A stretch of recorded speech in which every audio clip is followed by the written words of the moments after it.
facility at which Weathersfield processes its solid waste will be closing.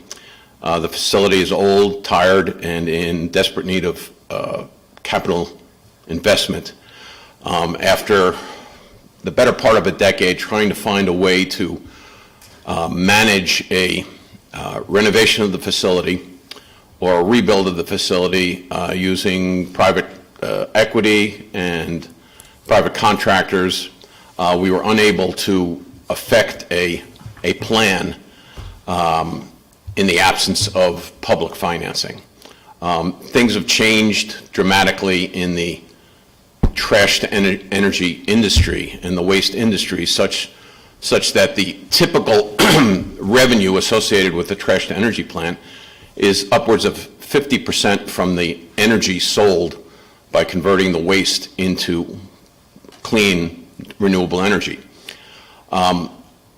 That concept of selling energy at a healthy price, renewable energy at a healthy price to the electric grid came crashing down about 10 years ago and has ultimately resulted in a reduction in the amount of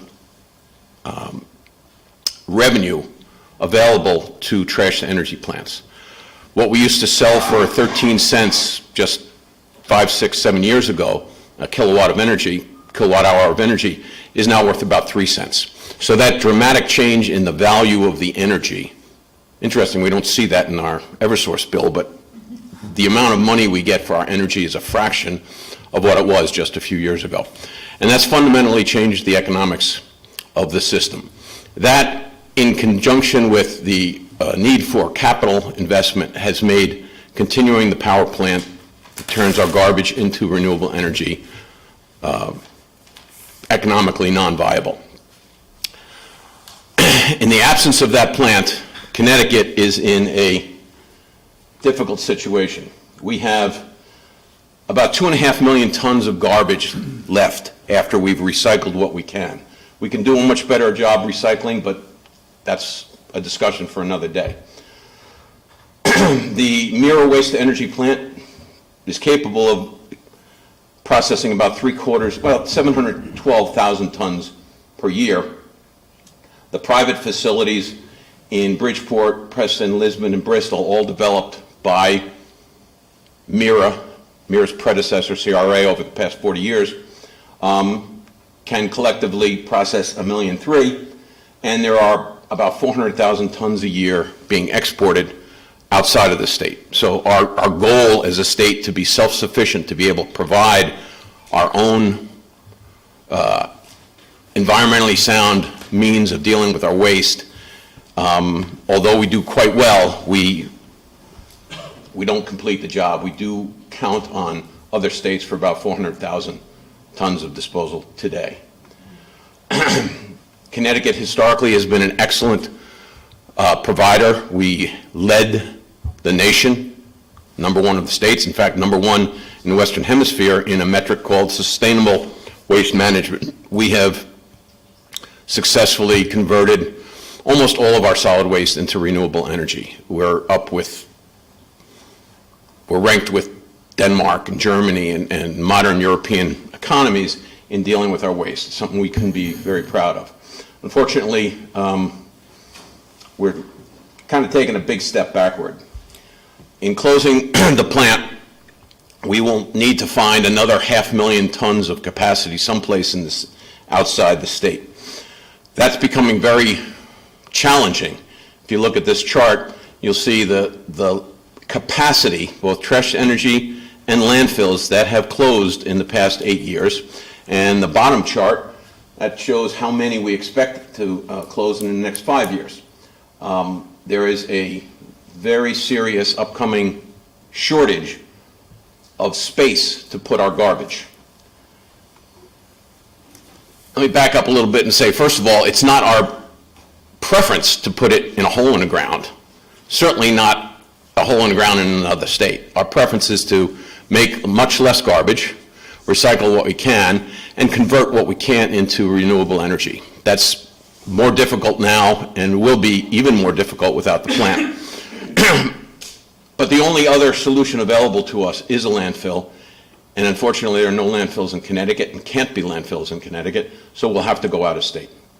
And the reason we have to do that is, as I mentioned, the condition of the facility is just beyond hope at this point without significant financial contribution by the public, which is not going to happen. Our facility here, you see the picture on the river, consists of the incoming waste processing facility and the power facility, which converts that into energy. Mira also utilizes a network of transfer stations in Essex, Torrington, and Watertown, and sometimes Ellington, to help the towns minimize the cost of transporting their garbage to final destinations across the state.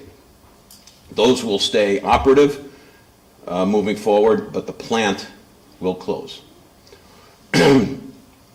This color graph just shows the towns, the different municipalities that presently are contracted with Mira. Weathersfield is in that group, of course, and presently contracts with Mira to handle the waste. There are other towns that deliver waste to the facility and will need to find a home for their waste in future years that are not indicated on this map because they don't have contracts with us, but private haulers that pick up garbage inside those political boundaries do bring garbage to the plant.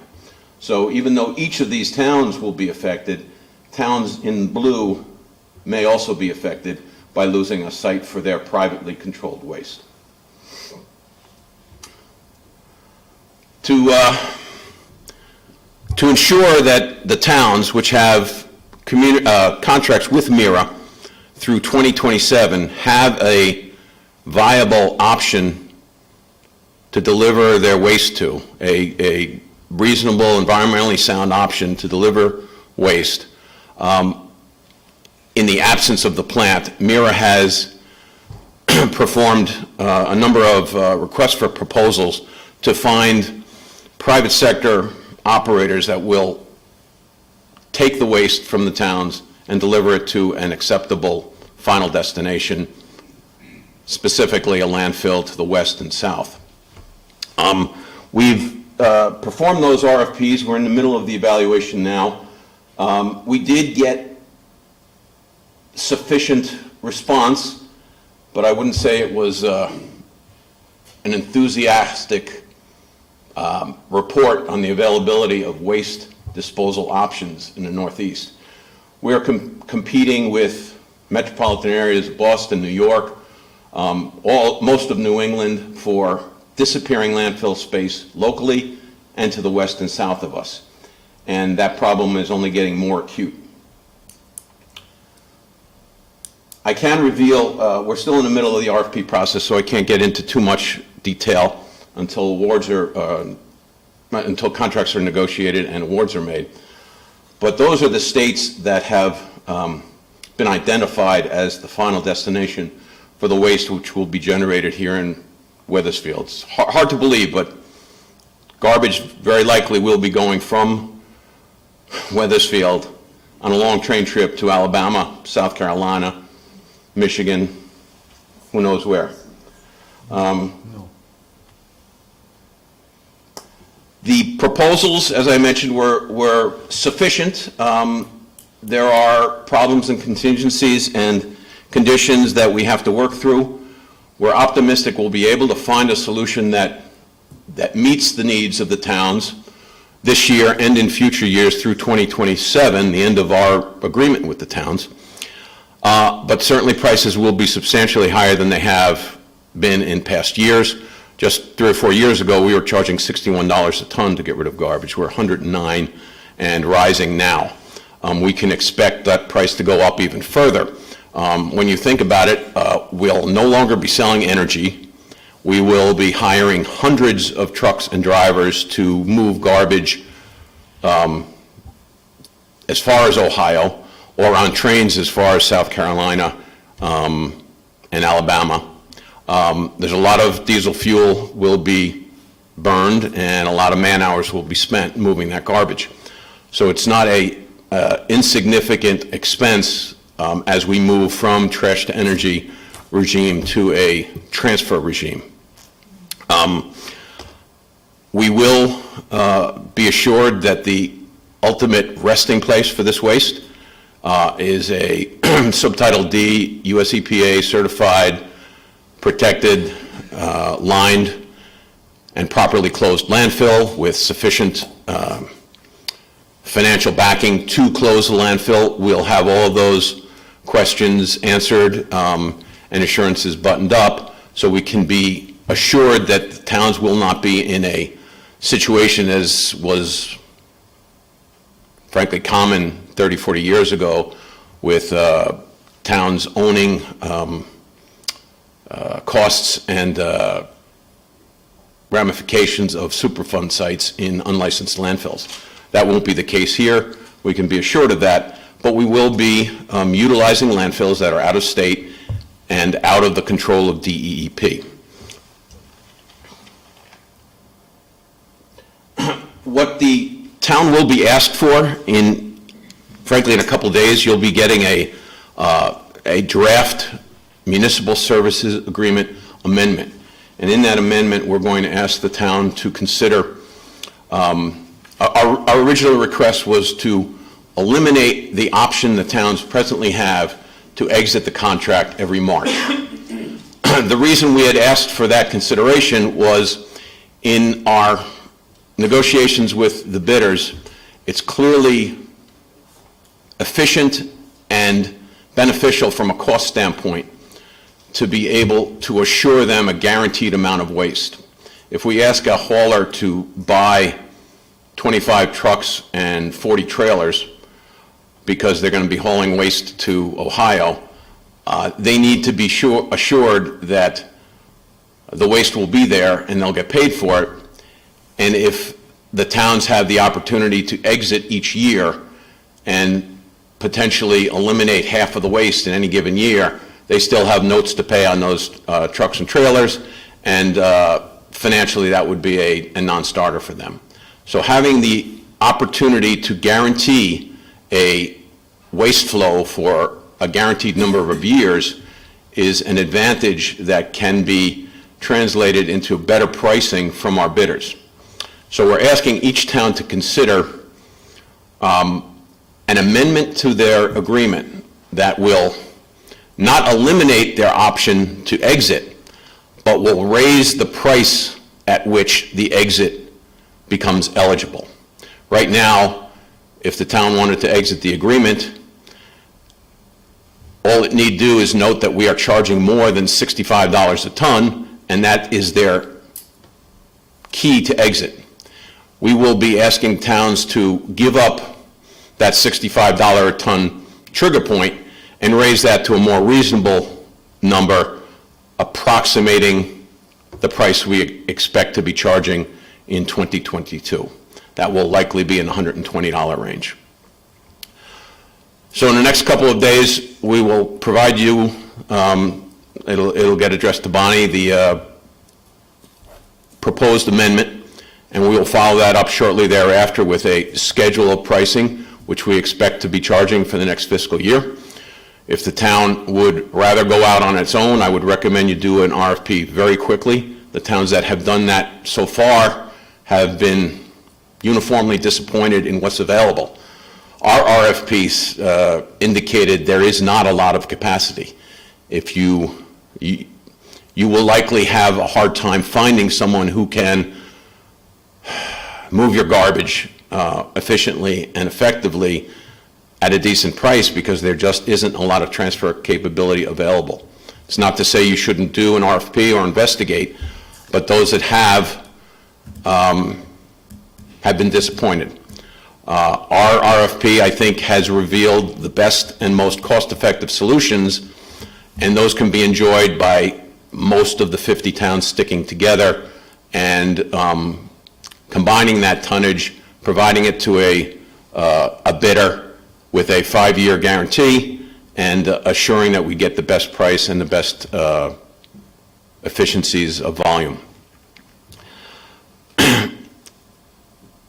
So that's what the town will be asked for in the next few days. Your fellow towns, the 48 others, will hopefully be providing us with indications as well. I'd encourage you to consider it as soon as possible and let us know. You do ultimately have the option to exit the agreement in March. The entire month of March is open, closed enrollment period, if you will. You can exit the contract. And then in June 30th, decide to do something else. Whatever the town decides to do, I'd encourage you to do it quickly. We don't have a lot of time, and we're already seeing issues where haulers proposed bidders are telling us obtaining the infrastructure necessary, the trucks, trailers, et cetera, are going to be a challenge to meet a July 1 start date. So I'd be happy to answer any questions you may have. Once again, we expect to have a tip fee to the town by our committed date of February 28th. We can give you some indications of where that's going. As I mentioned, probably in the $120 range, but we'll finalize that and provide it by vote of the town, by the vote of the Mira board on or before February 28th, so you can make your decision the following month.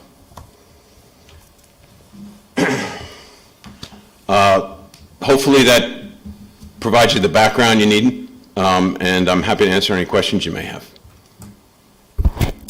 Thank you, Tom. Any questions for Tom? And I won't say a doomsday situation, but pretty close to it in the next 6 to 8 months. Councilman Forrest. Thank you, Mayor. Thank you, Tom. We all knew a conversation like this has been in the making, so this is not exactly shocking, but disappointing, of course. There must be a coordination with both recycling entities and the state of Connecticut in understanding how to tackle this issue, but you're coming at it from your particular perspective. Are there other people this council should be talking to as far as coordinating our knowledge with the coordination of our energy, not our energy, our waste stream, I guess you might say? Yes, without question. But let me answer it two ways. The movement to an out-of-state solution is not a decision that can be reconsidered. There is no option other than to move our garbage out of state. How we do that, there's a couple different ways, whether that's done collectively with the towns or separately by certain towns. There's many ways to consider that, but the garbage has to find a home.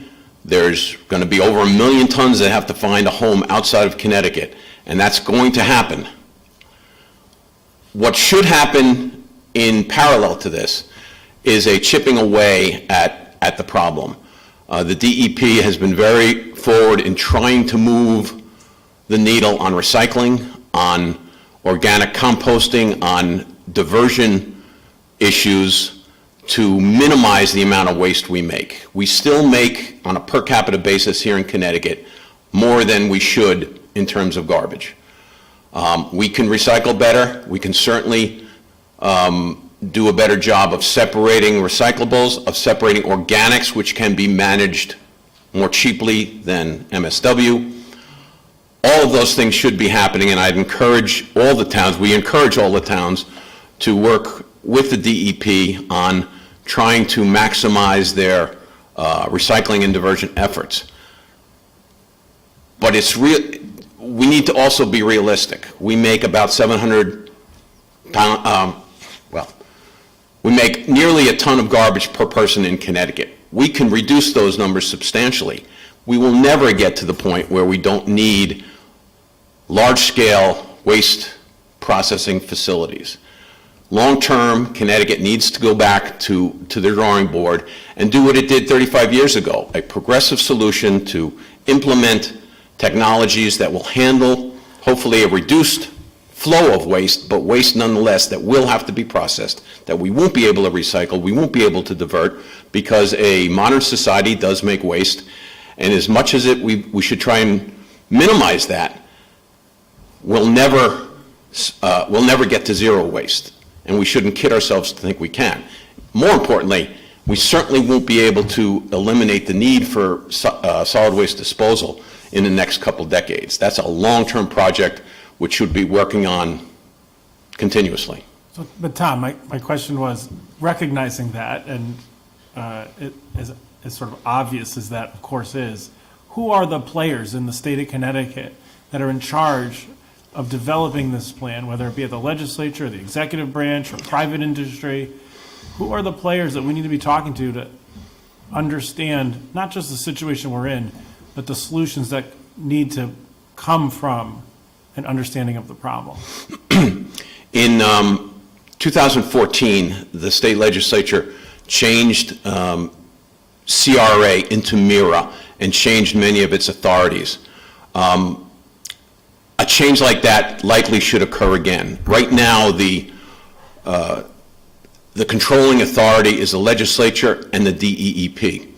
However, the DEP cannot command or develop a plant or even a program without public funding that comes from the legislature. My personal opinion is Mira should be re-examined with authorities to be able to actually develop the facilities necessary to serve Connecticut. And that might include bonding authority, condemnation authority to be able to find sites that are suitable. It is woefully inadequate right now. All we can do is invite a private sector to invest $300 million and remind them that they'll probably never see half of that back. Okay, so it sounds like you're letting us know that the legislature of our state are the ones that are sort of holding the ball in the solution of this problem. Am I hearing that correctly? Yes, it must, because it ultimately has to do with money and authority, it needs to come from the legislature, yes. And are you telling us that Mira is the sole entity that, or should be the sole entity that handles and strategically analyzes this problem from an entire statewide issue, or are there other players, let's say in Fairfield County or Litchfield County, that are also sort of charged with this issue? There are other authorities that group towns and municipalities together to manage waste, but they similarly do not have the authority to be able to do things like develop a waste program. Mira, there could be a multi-pronged solution to this with a number of different authorities across the state. I'm not arguing that that's not possible or even preferable, but in the absence of authorities and funding mechanisms, the economics don't work to develop a project. But there are, I think I'm getting to your question now. Yes, there are authorities, the Bristol facility, the authorities in Fairfield County that towns have gotten together to figure out transfer. Fairfield County sends a lot of waste to New York landfills and New York facilities. And they do that through regional authorities. All right, so there are other authorities that stand in concert with you around the state of Connecticut that are all handling the same issue. Is that generally accurate? Yes. Okay. And the particular committee and committee head in the legislature that is charged with the governance of this issue is what? It's primarily environment, but also involves energy, because in the past, fresh energy, of course, is a significant generator of renewable energy. But environment is the committee that really needs to be forward-looking on this. Okay, thank you very much for your time. Appreciate it. Sure. Councilwoman Pelletier. So in light of all the, the challenges that we're facing, and it sounds like the state has tied your hands in a way as far as solutions, so that the only viable solution at this point is shipping the trash out of state. Is there any discussion with the state like that they may be stepping in? Because it sounds like this is sort of a short-term solution. Is this just until the contract expires in 2027? At which point, what happens to Mira? Is this, or is this just buying us time to find a more permanent solution? you know? I think you're exactly correct. It's a short-term solution, and this is essentially buying us time to implement that solution. When we, when we invited bidders to renovate our facility, to essentially rebuild it, to buy us another 30 years of capability, we had a lot of interest, but ultimately that failed for two reasons. One is it was a $280 million price tag, which wouldn't have been a problem if power prices were still at 11 cents a kilowatt, but at 3 cents, it's a non-starter. And towns were not interested in a 30-year commitment, with good reason. I mean, in 30 years, will we still be managing our garbage the same way? That's a question that begs answering, and no one can answer. But it failed for those two reasons. With that failure, our hands were tied, not so much by the government. Their inability to be able to come up with $13 million a year to keep the plant running, okay, well, there's other places to spend 13, I get that. Or 280 to buy us 30 years, I get that as well. But really what is shutting down the plant is the fact that it needs a capital infusion that no one's willing to pay for, and the business model has changed such that we have to spend more money to deal with our garbage this way.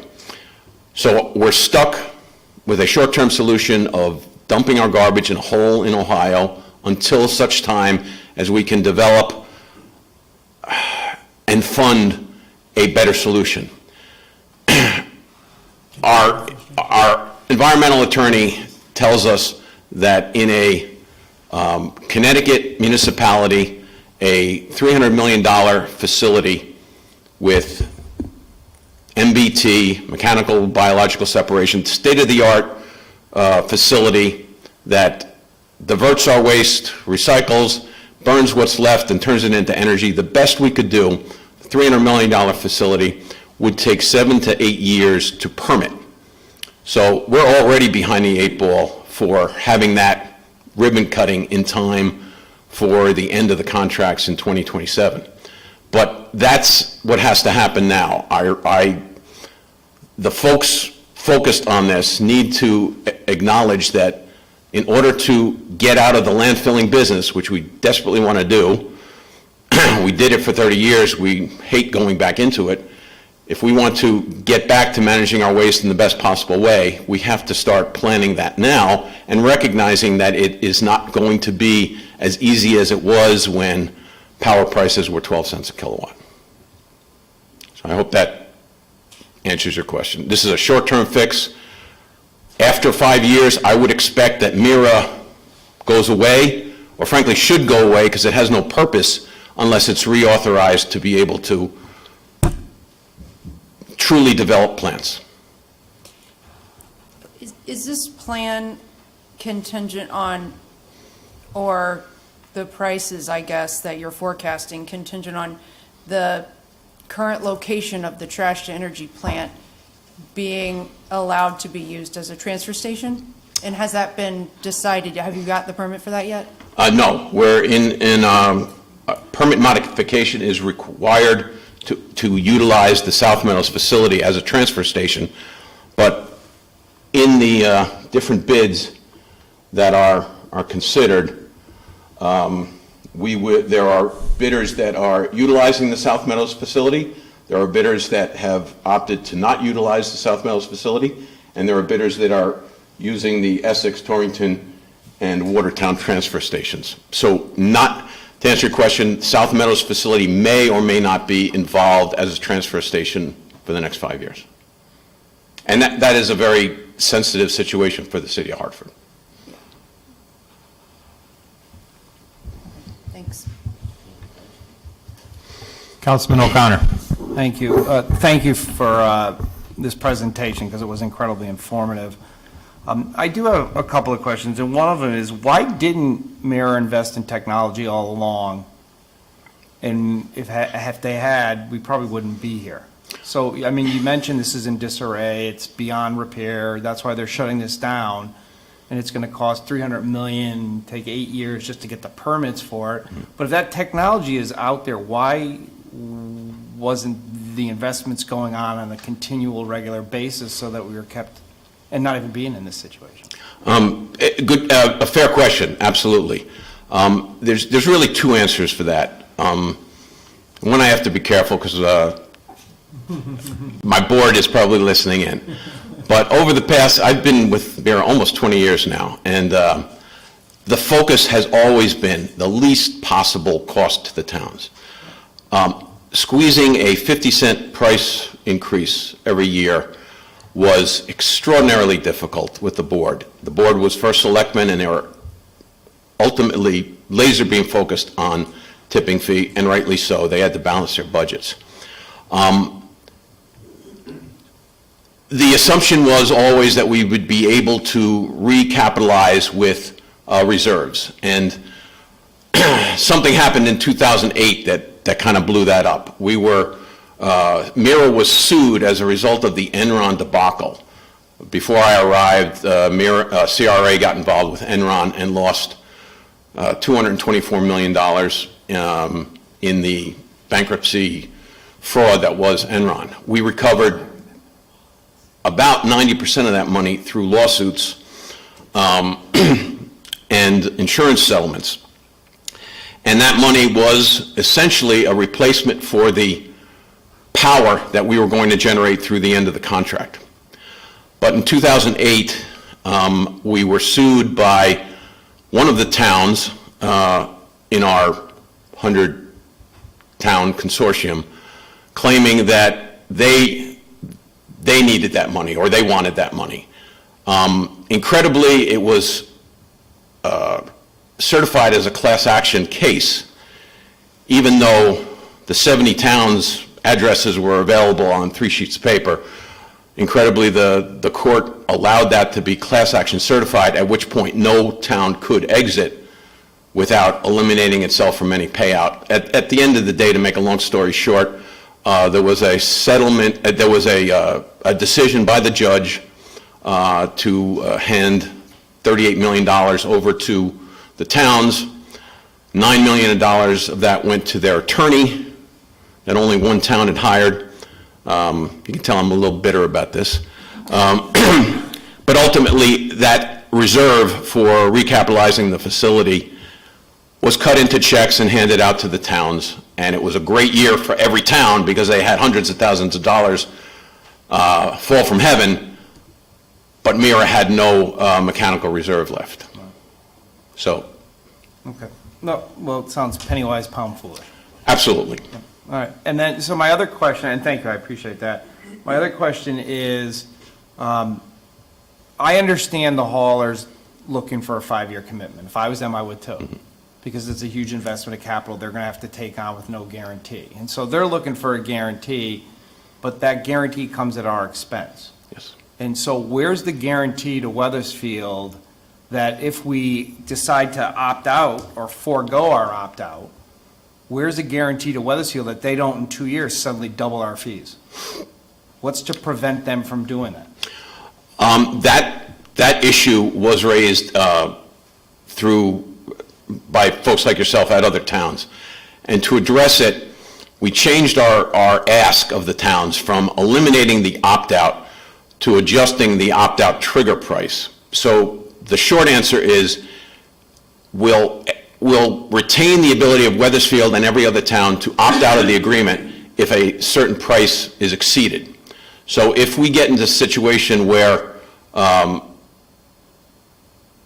hauler, which will be under contract to us, so it won't be all that easy for them to do, but if the hauler raises their price and we pass that on to the towns and it exceeds that opt-out number, the town can still leave. Now that said, you need to have a place to go. And if the hauler knows there's no place else to go, we're kind of between a rock and a hard place. And I fear that's where we may be, if not now, in short order. But yes, with the adjustment, with the amendment that we're providing this week to the towns will be able to retain their opt-out. It will just be at a number closer to where we're operating right now. So there won't be really ugly surprises. Or if there is an ugly surprise, you can opt out, But as you said, then where do we go from there? And so. provided you have a place to go. That's really the question. You're- Basically, what you're saying is you want us to trust the haulers. We should not trust the haulers. That's my point. They're garbage men, you know, I'm done. they're all good guys, but, all right. No, I don't, I think we have to trust the situation we're in and recognize we have very little leverage in this situation. Our home for the garbage is hundreds of miles away. There's limited places where we can load it, and how many towns are going to put up their hand and say, I'll build a transfer station? Thank you. Mr. Deputy Mayor. Are there any other states that are considering building waste-to-energy facilities? Connecticut cannot be the only ones in this predicament, can they? No, there's no other states that are looking at it, and no, we're not the only ones in the predicament. The last one to be built was in Florida, and there haven't been many built. I think 2 have been built in the last 20 years. The boom in trash to energy was in the 80s and 90s. It was very popular right then. But since then, the ability to sign long-term 30-year power contracts expired with some tax law changes, federal tax law changes. That was the first nail in the coffin. The fracking revolution and cheap natural gas was the second nail in the coffin for New England and New England ISO serving generators like Mira. But that said, every northeastern community is in this boat. There are very few places left in New England to park your garbage. They are shrinking and closing. 3 landfills have closed in just the past 18 months that we used to utilize as emergency. New York City has no landfills. It sends its garbage all over the country, mostly by train. All the East Coast cities are in this predicament. The solution from the industry is the closing down of the smaller landfills, capping those, and moving them west to what are called mega landfills. And typically that is you find a less than affluent farming community, buy 2,000 acres, and the town lives with very low property taxes for the next 30 or 40 years. If you have rail access, you're even in better shape. That said, even some of those landfills are having problems getting renewals of their permits and expansions. So it will be a serious problem moving forward.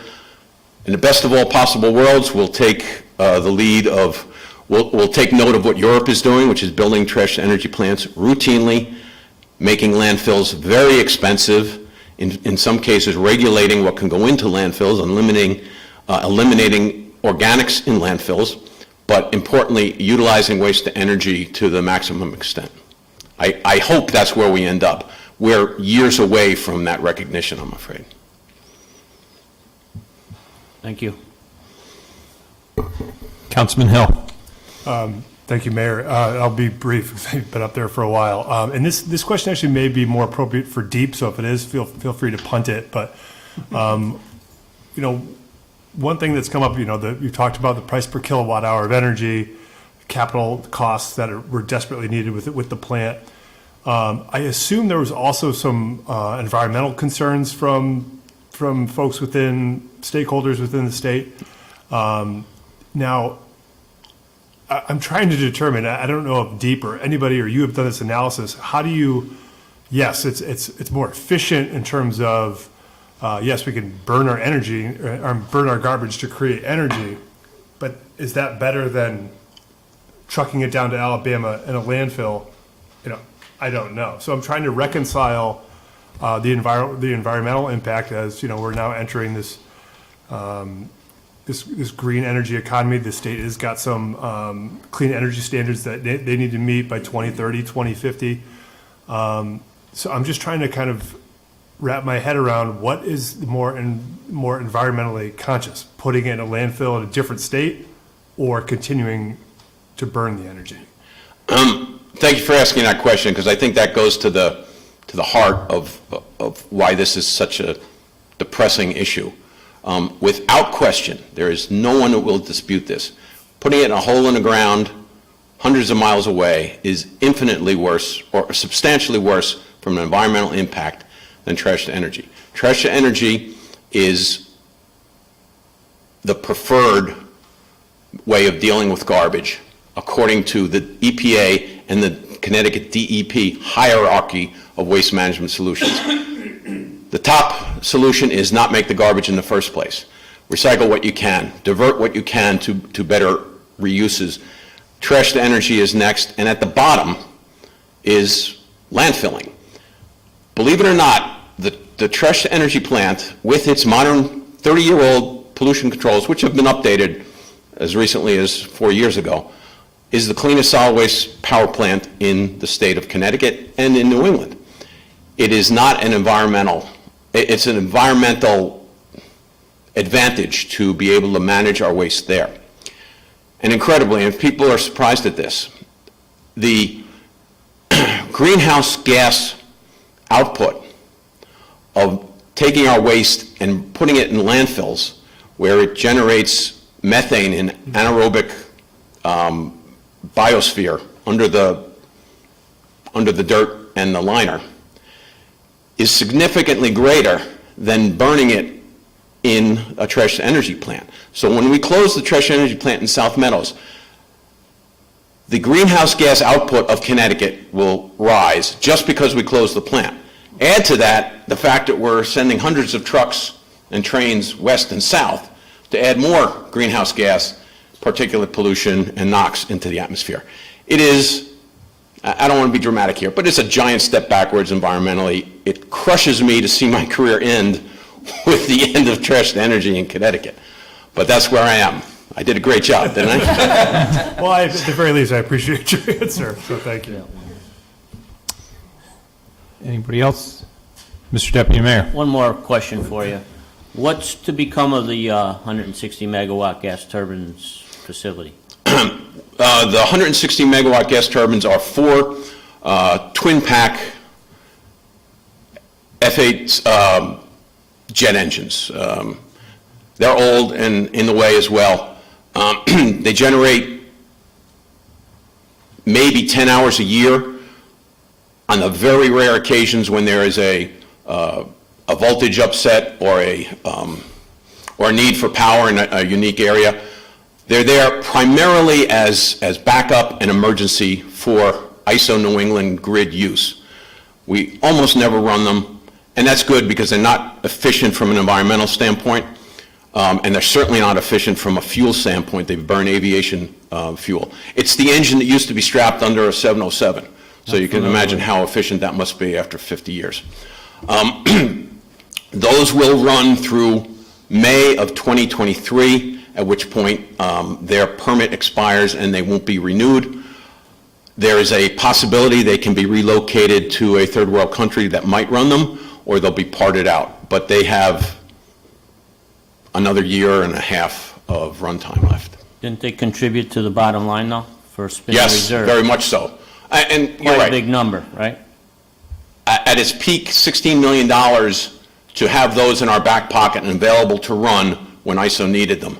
That money goes away next year, and that contributes to our inability to be able to continue to run the plant. Thanks. Anybody else? I guess just as a follow-up to that question, I mean, how much energy did Mira produce electricity-wise over, even most recently, last 4 years? The last 3 years, our production has decreased because of problems with the plant, but typically we would be about 400 gigawatts of power. That is, in layman's terms, roughly a town or city of about 50,000 people would use that much power continuously. And that goes to the grid, to ISO, and, Yes, and it's shared throughout all of New England. okay. Do you have, in your sense, in 20 years, what that impact of closing that facility would have on ratepayers from an Eversource perspective? Almost negligible, I think. Okay. We are 60 megawatts out of about 24,000. And there have been more efficient units added combined cycle units that typically burn gas. And the decision to keep the nuke plant open was important. So honestly, I see no impact at all. Okay. I mean, we're just weighing between tipping fees going up, Yeah. and then all of a sudden, at the same parallel, you guys closing down your trash to energy, possibility of increased electrical costs, but Yeah. that wouldn't be. It wouldn't be related. I actually just opened up an Eversource envelope the other day that said my energy rate is going up by 63%. We all probably got it. That is a energy cost increase. There's a lot that goes into that. The subsidies paid to wind and solar are very significant, but the impact of our plant closing is very, very modest, almost negligible. Now, speaking of renewable energy, wind, water, solar, is trash to energy considered a renewable? Yes. Okay. In fact, we're the largest supplier of renewable energy in Connecticut. We will make much less of it when the plant shuts down. Right. And then finally, with recyclables, there was talk, I think, at the last meeting that we went to at the Capitol, talking to municipalities about increasing the amount of recyclables, lessening their tipping fees. I mean, is it something that we can continue to do? I mean, if we're going to be talking about, what, $139 to $145 tipping fee, if we reduce those, are you guys taking recyclables? Yes, the contract with Mira includes zero tip fee recycling. We've always not charged for recycling in order to encourage folks to do more of it. The more you can put in the recycling bin, provided it's recyclable, saves you money. So any municipal initiative to encourage recycling, make recycling cleaner, more efficient, will do two things, save costs and keep costs down. The recycling business has been very volatile since China's national sword policy prohibited the importation of recyclables about 4 years ago. The business has reclaimed much of that impact, and pricing is returning to normal. In fact, what we would pay $90 to process just a year ago is now down to about $30 to process. So things are moving in the right direction. Hopefully will stabilize and become less volatile.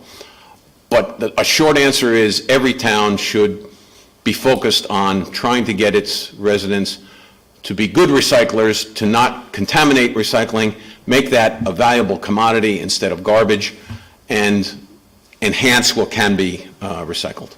Okay. So, just one second. So with that then, so, the rumor was like 4 years ago that if we went to go recycle all this stuff, it's just going to be burned up because you guys weren't making the profit, not making profit, but you weren't able to, there's no benefit for you guys to take the recyclables in. China wasn't taking them, it was too costly. But now you're seeing it in a better direction for recyclables. Yes, we have never burned recyclables. That's actually illegal in Connecticut. There are rejected loads that are so full of garbage, they're not considered recyclables. Sometimes they end up going to the plant. Frankly, I don't think that's ever happened at Weathersfield. Some of the more urban communities have more difficult challenges, so there have been a couple of loads that got burned, but no, recycling has never been burned and will never be burned. It's a valuable commodity, sometimes less valuable than other times, but it certainly is not fuel. And I guess the final part of it, and coming from the legislature this year, is glass for MSW is probably the number one weight component of recyclables. So, are you guys going to be looking at ways to be able to, I mean, everybody thought single stream was the best invention 20 years ago, but now it may be a thing of the past where people would have to separate their cardboards, their newspapers, their plastics, glass. That's a very interesting subject. Single stream was trumpeted as a way to efficiently collect more recyclables and then process them. Frankly, I think in practice, the contamination issue has been very punishing. but going back to dual stream is very limited. Containers and fiber limits how much we can recycle. If you go to some places up in Canada, Nova Scotia, others, they have 7 different bins in front of the house every day. I mean, that's crazy. I can't imagine how that would work here.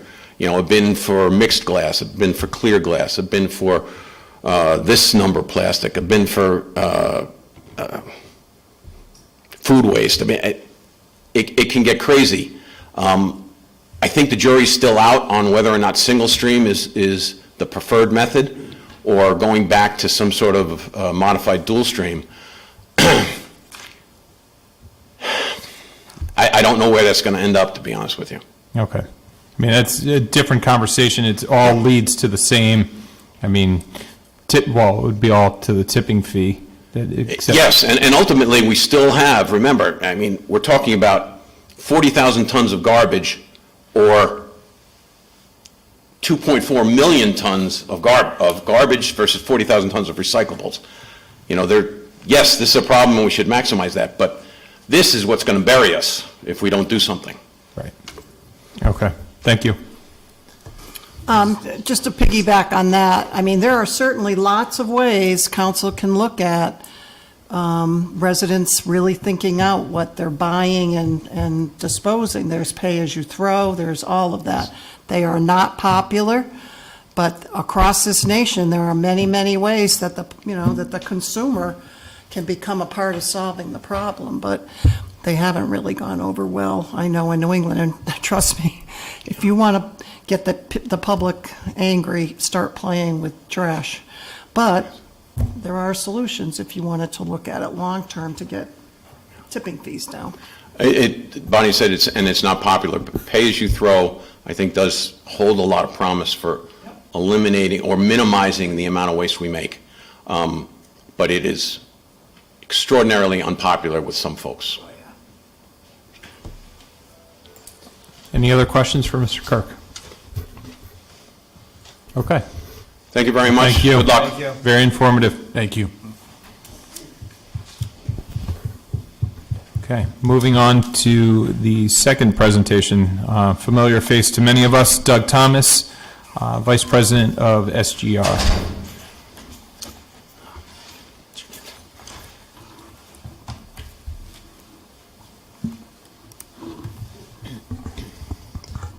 And you thought selecting a town manager was difficult after hearing that presentation. Yes, that'll do it. Thank you.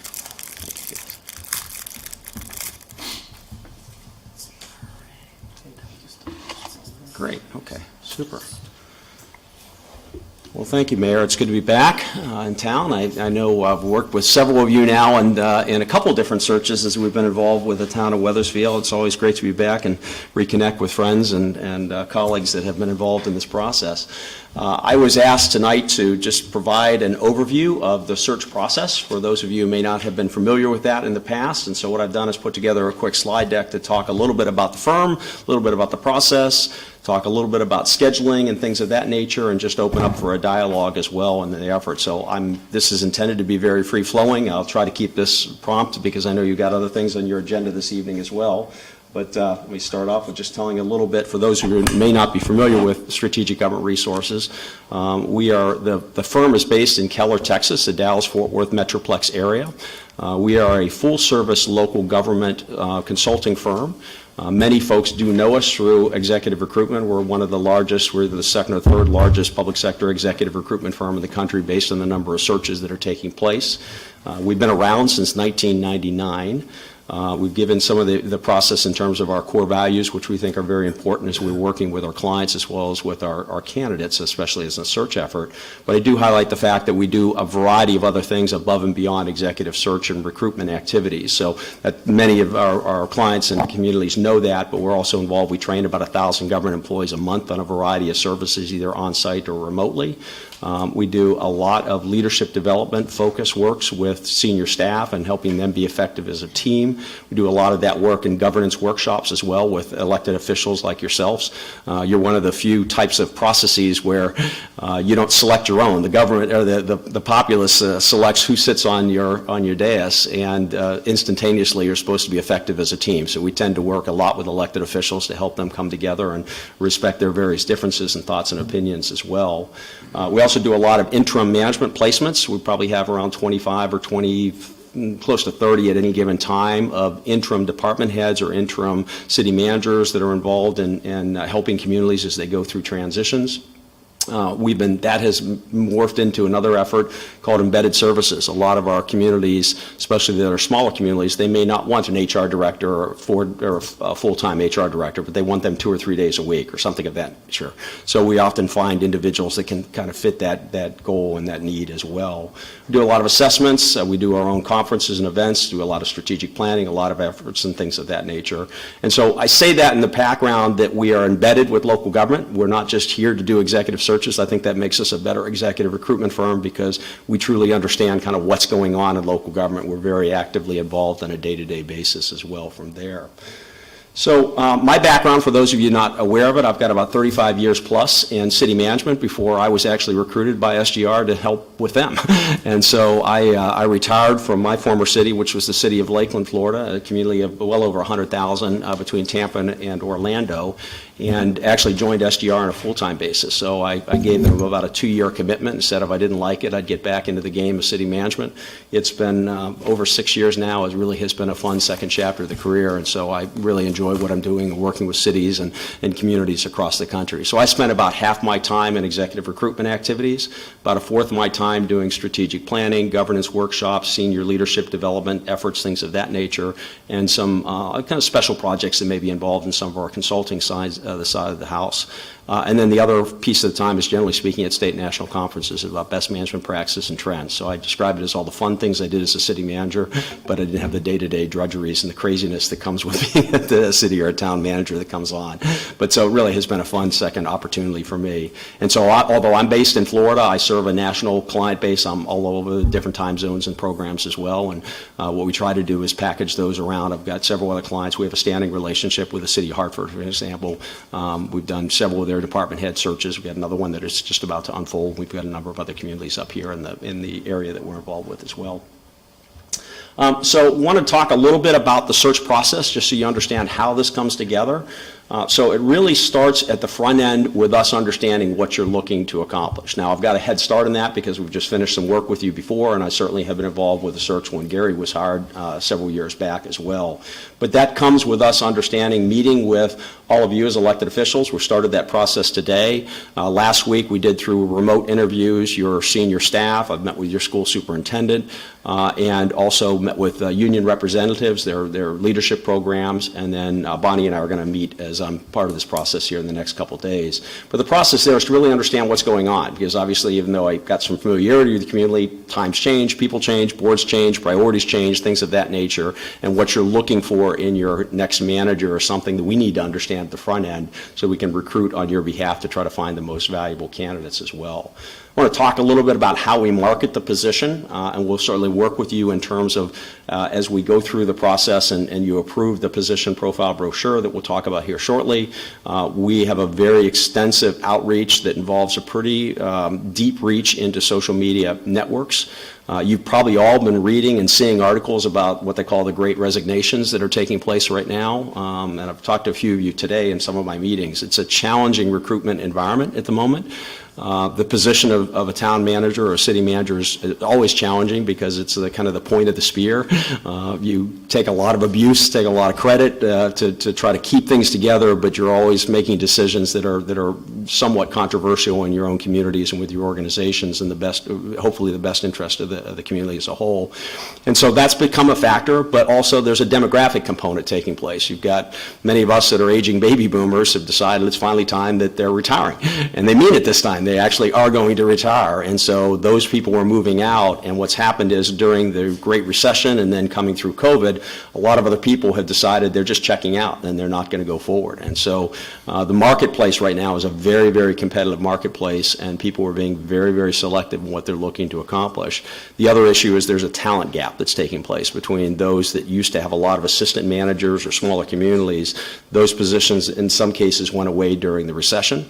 Department heads assumed greater responsibilities but didn't necessarily have the titles or responsibility as an assistant to come forward, so kind of that growing talent pool is changing as well. So that makes recruitment a little bit more difficult as well. But that being said, we obviously still will recruit on your behalf. I just want to be aware of the fact that there are a changing environment. What you're reading nationally is partly demographic and partly just a result of the pandemic and everything else that's taking place in the effort there.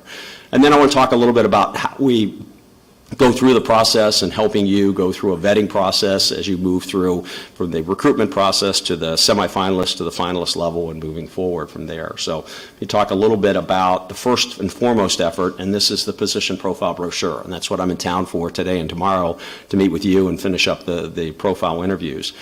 This is your ultimately marketing piece for the position. We will develop a brochure that you will ultimately approve, and it will talk first and foremost about the quality of life and about what Weathersfield's all about, because we're going to be, unless you tell me you're looking for a regional market or just a state market, and I would encourage you to look nationally given what I've just described to you about the recruitment window. But basically, we're selling your community to people that may not necessarily know Weathersfield and understand what quality of life is and what the ebb and flow is like here in the area. So first and foremost, it'll talk about Weathersfield. Then we'll talk about the structure of government and how you're structured and when elections occur, size of budget, number of employees, things of that nature, so that you get a handle about the organization, the services that you provide. And then it'll move into gradual pieces more into the position. So from there, and this is the one we had done several years back, and we'll revise this obviously, but it will talk about the responsibilities of the manager, their oversight responsibilities, direct reports, collective bargaining agreements, the number of employees that are covered by those issues, things of that nature. Then from the discussions I'm getting from you as elected officials as well as your staff and your stakeholders, we'll identify a series of what we call typically challenges and opportunities. These are going to be the hot button items that whoever's in this role is probably going to be facing over the next 3 to 5 years as they deal with those. And I don't know what those all look like. They may look very similar to what we had before. They may look entirely different, but we'll know that as we complete this effort. But there'll be things that we're hearing from you are the most important things that you're asking. So some of you that I've met with will get a feel for the nature of the questions that I ask you, because that helps me steer the direction of what we're looking at. And then also in the conversations, we're asking each of you, as well as your staff and your stakeholders, to tell us if you had the perfect manager candidate, what does that person bring to the table in terms of their background, their style, their experience, their tenure, their education, things like that. And those will be attributes that will be identified as ideal candidate attributes. And so the reason we do that is we want candidates, prospective candidates, to number one, know about the community, know about the organization, the size and the scope and the scale, know about the issues you're dealing with, and then also give them a lens to try to evaluate, as well as us on your behalf to help evaluate candidates to say, do you fit into this role of responsibility? Because the process of selecting a manager is clearly a very, very challenging opportunity for you as elected officials. I tell you, it's probably one of the most important things you do, because whoever you appoint will help you achieve individually and collectively your goals and aspirations. But at the same token, the day-to-day functions of running the government is a complex machine. And so understanding that and making sure that runs smoothly requires a special skill set, but it also requires both hard skills and soft skills to manage that effectively. And so we really want to get that information and know that. A lot of that will end up in a brochure, as I've mentioned. Some of that won't make it into a brochure, but as I'm interfacing with candidates and prospective candidates and talking to people and encouraging them to apply, it's information that I can provide insight to and also kind of gauge their talent and expertise relative to whether I think it would be a good fit for you here in the area as well. And so that's the process that starts off with. And so, as I say, we'll work through those efforts. We'll also certainly have information about the educational requirements and compensation and benefits, things of that nature to go forward and how to apply. A lot of different links, a lot of different graphics and material that we get from the town so we can promote the community in the best effort. And our goal is to really just get that out, and that becomes the piece that really becomes the focal point for your candidate outreach efforts as well. So with that, once that is reviewed and approved, And we'll also recommend where we place ads and how we market the position. You'll have that opportunity as well. I want to highlight the importance, especially given what I've just mentioned about the great resignation window and the environmental challenges that recruitment firms and you as a public employer will also face in recruiting employees. And that has to do with finding what we call passive candidates. There certainly are going to be candidates that are going to be interested in looking for their next opportunity, and that will certainly represent a number of your candidates that will apply to this position. But increasingly, there are a number of people that aren't necessarily actively looking for the job. And so if they don't know about the job and they're not looking at the want ads or looking at the trade publications, they're not even aware of the positions available. And so the outreach that we try to do is very extensive in terms of social media. We've got one of the largest public sector jobs boards out there. We have a very active SGR website. As I say, the fact that we're involved in so many other things other than executive recruitment, we touch a lot of other places and a lot of other local government operations that people will then all of a sudden see a tweet or see a Instagram post or something of that nature about our operation. We also have close to it's about 45,000 people that sign up for what's called our 10 and 10 newsletter, and it's a link of 10 different stories that our CEO and founder, we all submit ideas and thoughts, but every Tuesday morning it gets shot out to close to 50,000 people that are receiving information about topics of interest that they may find of unique interest at the local government level. But not only do they get that, they also identify all our searches, our current searches, our upcoming searches, and our current activities. And so it's a way of reaching people that may not be thinking about, hey, I'm looking at the next town manager opportunity, but they see an ad and follow a link and go in that direction as well. And as you can see, about 75% of the marketplace out there consider themselves passive candidates. So we really have to shake those trees heavily to get folks that may not be otherwise thinking about your employment opportunity. These are just some ads that we use. What you'll see is we actually have a social media expert that's on staff. They get targeted at certain places based on the market research of when we understand passive candidates are looking for positions, but they also look and feel different based upon the individual platform. So that's all handled on our behalf once with the materials put together in terms of marketing the position. As I mentioned, we're one of the larger public sector executive recruitment firms in the country. We've got the darkened states are the ones that we've actually done either in the past or currently executive recruitment activities, but we are in about 47 different states because we do so many other things beyond that, so that involves our reach as well. And especially given the market, I would encourage you to look at a national effort. You'll fit and finish and size and all that stuff comes together as we learn more about candidates going further, but given the reach that we're trying to help you go forward with. The reason I've talked about that being so important is that although we are going to recommend where you place ads, and those will certainly include the national and the state trade and the regional trade associations, as you'll see, you'll get 10 to 15% of your applicants typically come through that process. But we have found consistently as we've gone back and looked at the semifinalists that are selected for our positions, close to 2/3 of those have heard about the position through something SGR's done, through a newsletter, an outreach, the 10 and 10, something of that nature. So you got to cover those bases, but if you're not out there really shaking those trees, it's really hard to find some of those folks that ultimately individuals like yourself feel are worthy of being semifinalists into evaluating them at a greater level. So the next thing I want to just highlight is the process is that typically if you've not been through one of these efforts, as we cast the stone and we pull together the candidates and then we sit down with a process to triage those applicant pools, I described that this is the search effort is like a funnel, if you will. So at the very beginning of this process, we're going to know a little about a lot of people. Some we're going to know more about because they've maybe been in other searches, or we may know them personally or professionally, things of that nature, or we know people that know them and we'll have some ideas about that. But at the front end of this, we're going to know a little about a lot of people. And then as you start to whittle that down to folks that you're interested in learning more about, we call those the semifinalists. At that point, we're going to be interfacing with them much greater as their consulting firm. But above and beyond that, we're going to learn more about their style and their background. They'll be involved with putting together responses to questionnaires, responses to video interview questions, things of that nature. We'll start doing media search work on them at that stage as well. Once again, at a higher level, but a little more than what we would have had done on a general applicant level. And then as they progress further, and you've had a chance to look at those and get that narrowed down to those folks that you're looking at more for a finalist position, they go through a deeper search. So they go through criminal history, credit, background checks, legal reviews, verification of employments, verification of their educational degrees, things of that nature, stage 2 media type searches, and then a pretty extensive reference check process as well. So we've talked to current employees and colleagues and previous employees and previous supervisors, previous elected officials, things of that nature. So I say that at the front end, so as you're working your way through this, just recognize that as we go through this effort and we start triaging folks, I know you're going to have a lot more questions probably about some of the folks. Just recognize that as they go deeper, we will learn more and more about them. And because you don't want to spend all your resources at the front end, you want to spend your resources as you go deeper into that pot as well, just keeping that in mind as well. So let's talk a little bit about the process. So typically speaking, it starts, as I say, we've been engaged by you, so we sit down, we work with you in this process to understand your interests, your needs, your expectations, your desires. That will result in the position profile brochure. And then we'll draft that, put that together, you review that along with the recommended ad placements and the language, and then once you say go at that stage, it is typically about a 90-day process, give or take holidays and schedules and things, and I'll put up a schedule here shortly, but just think about 3-month window.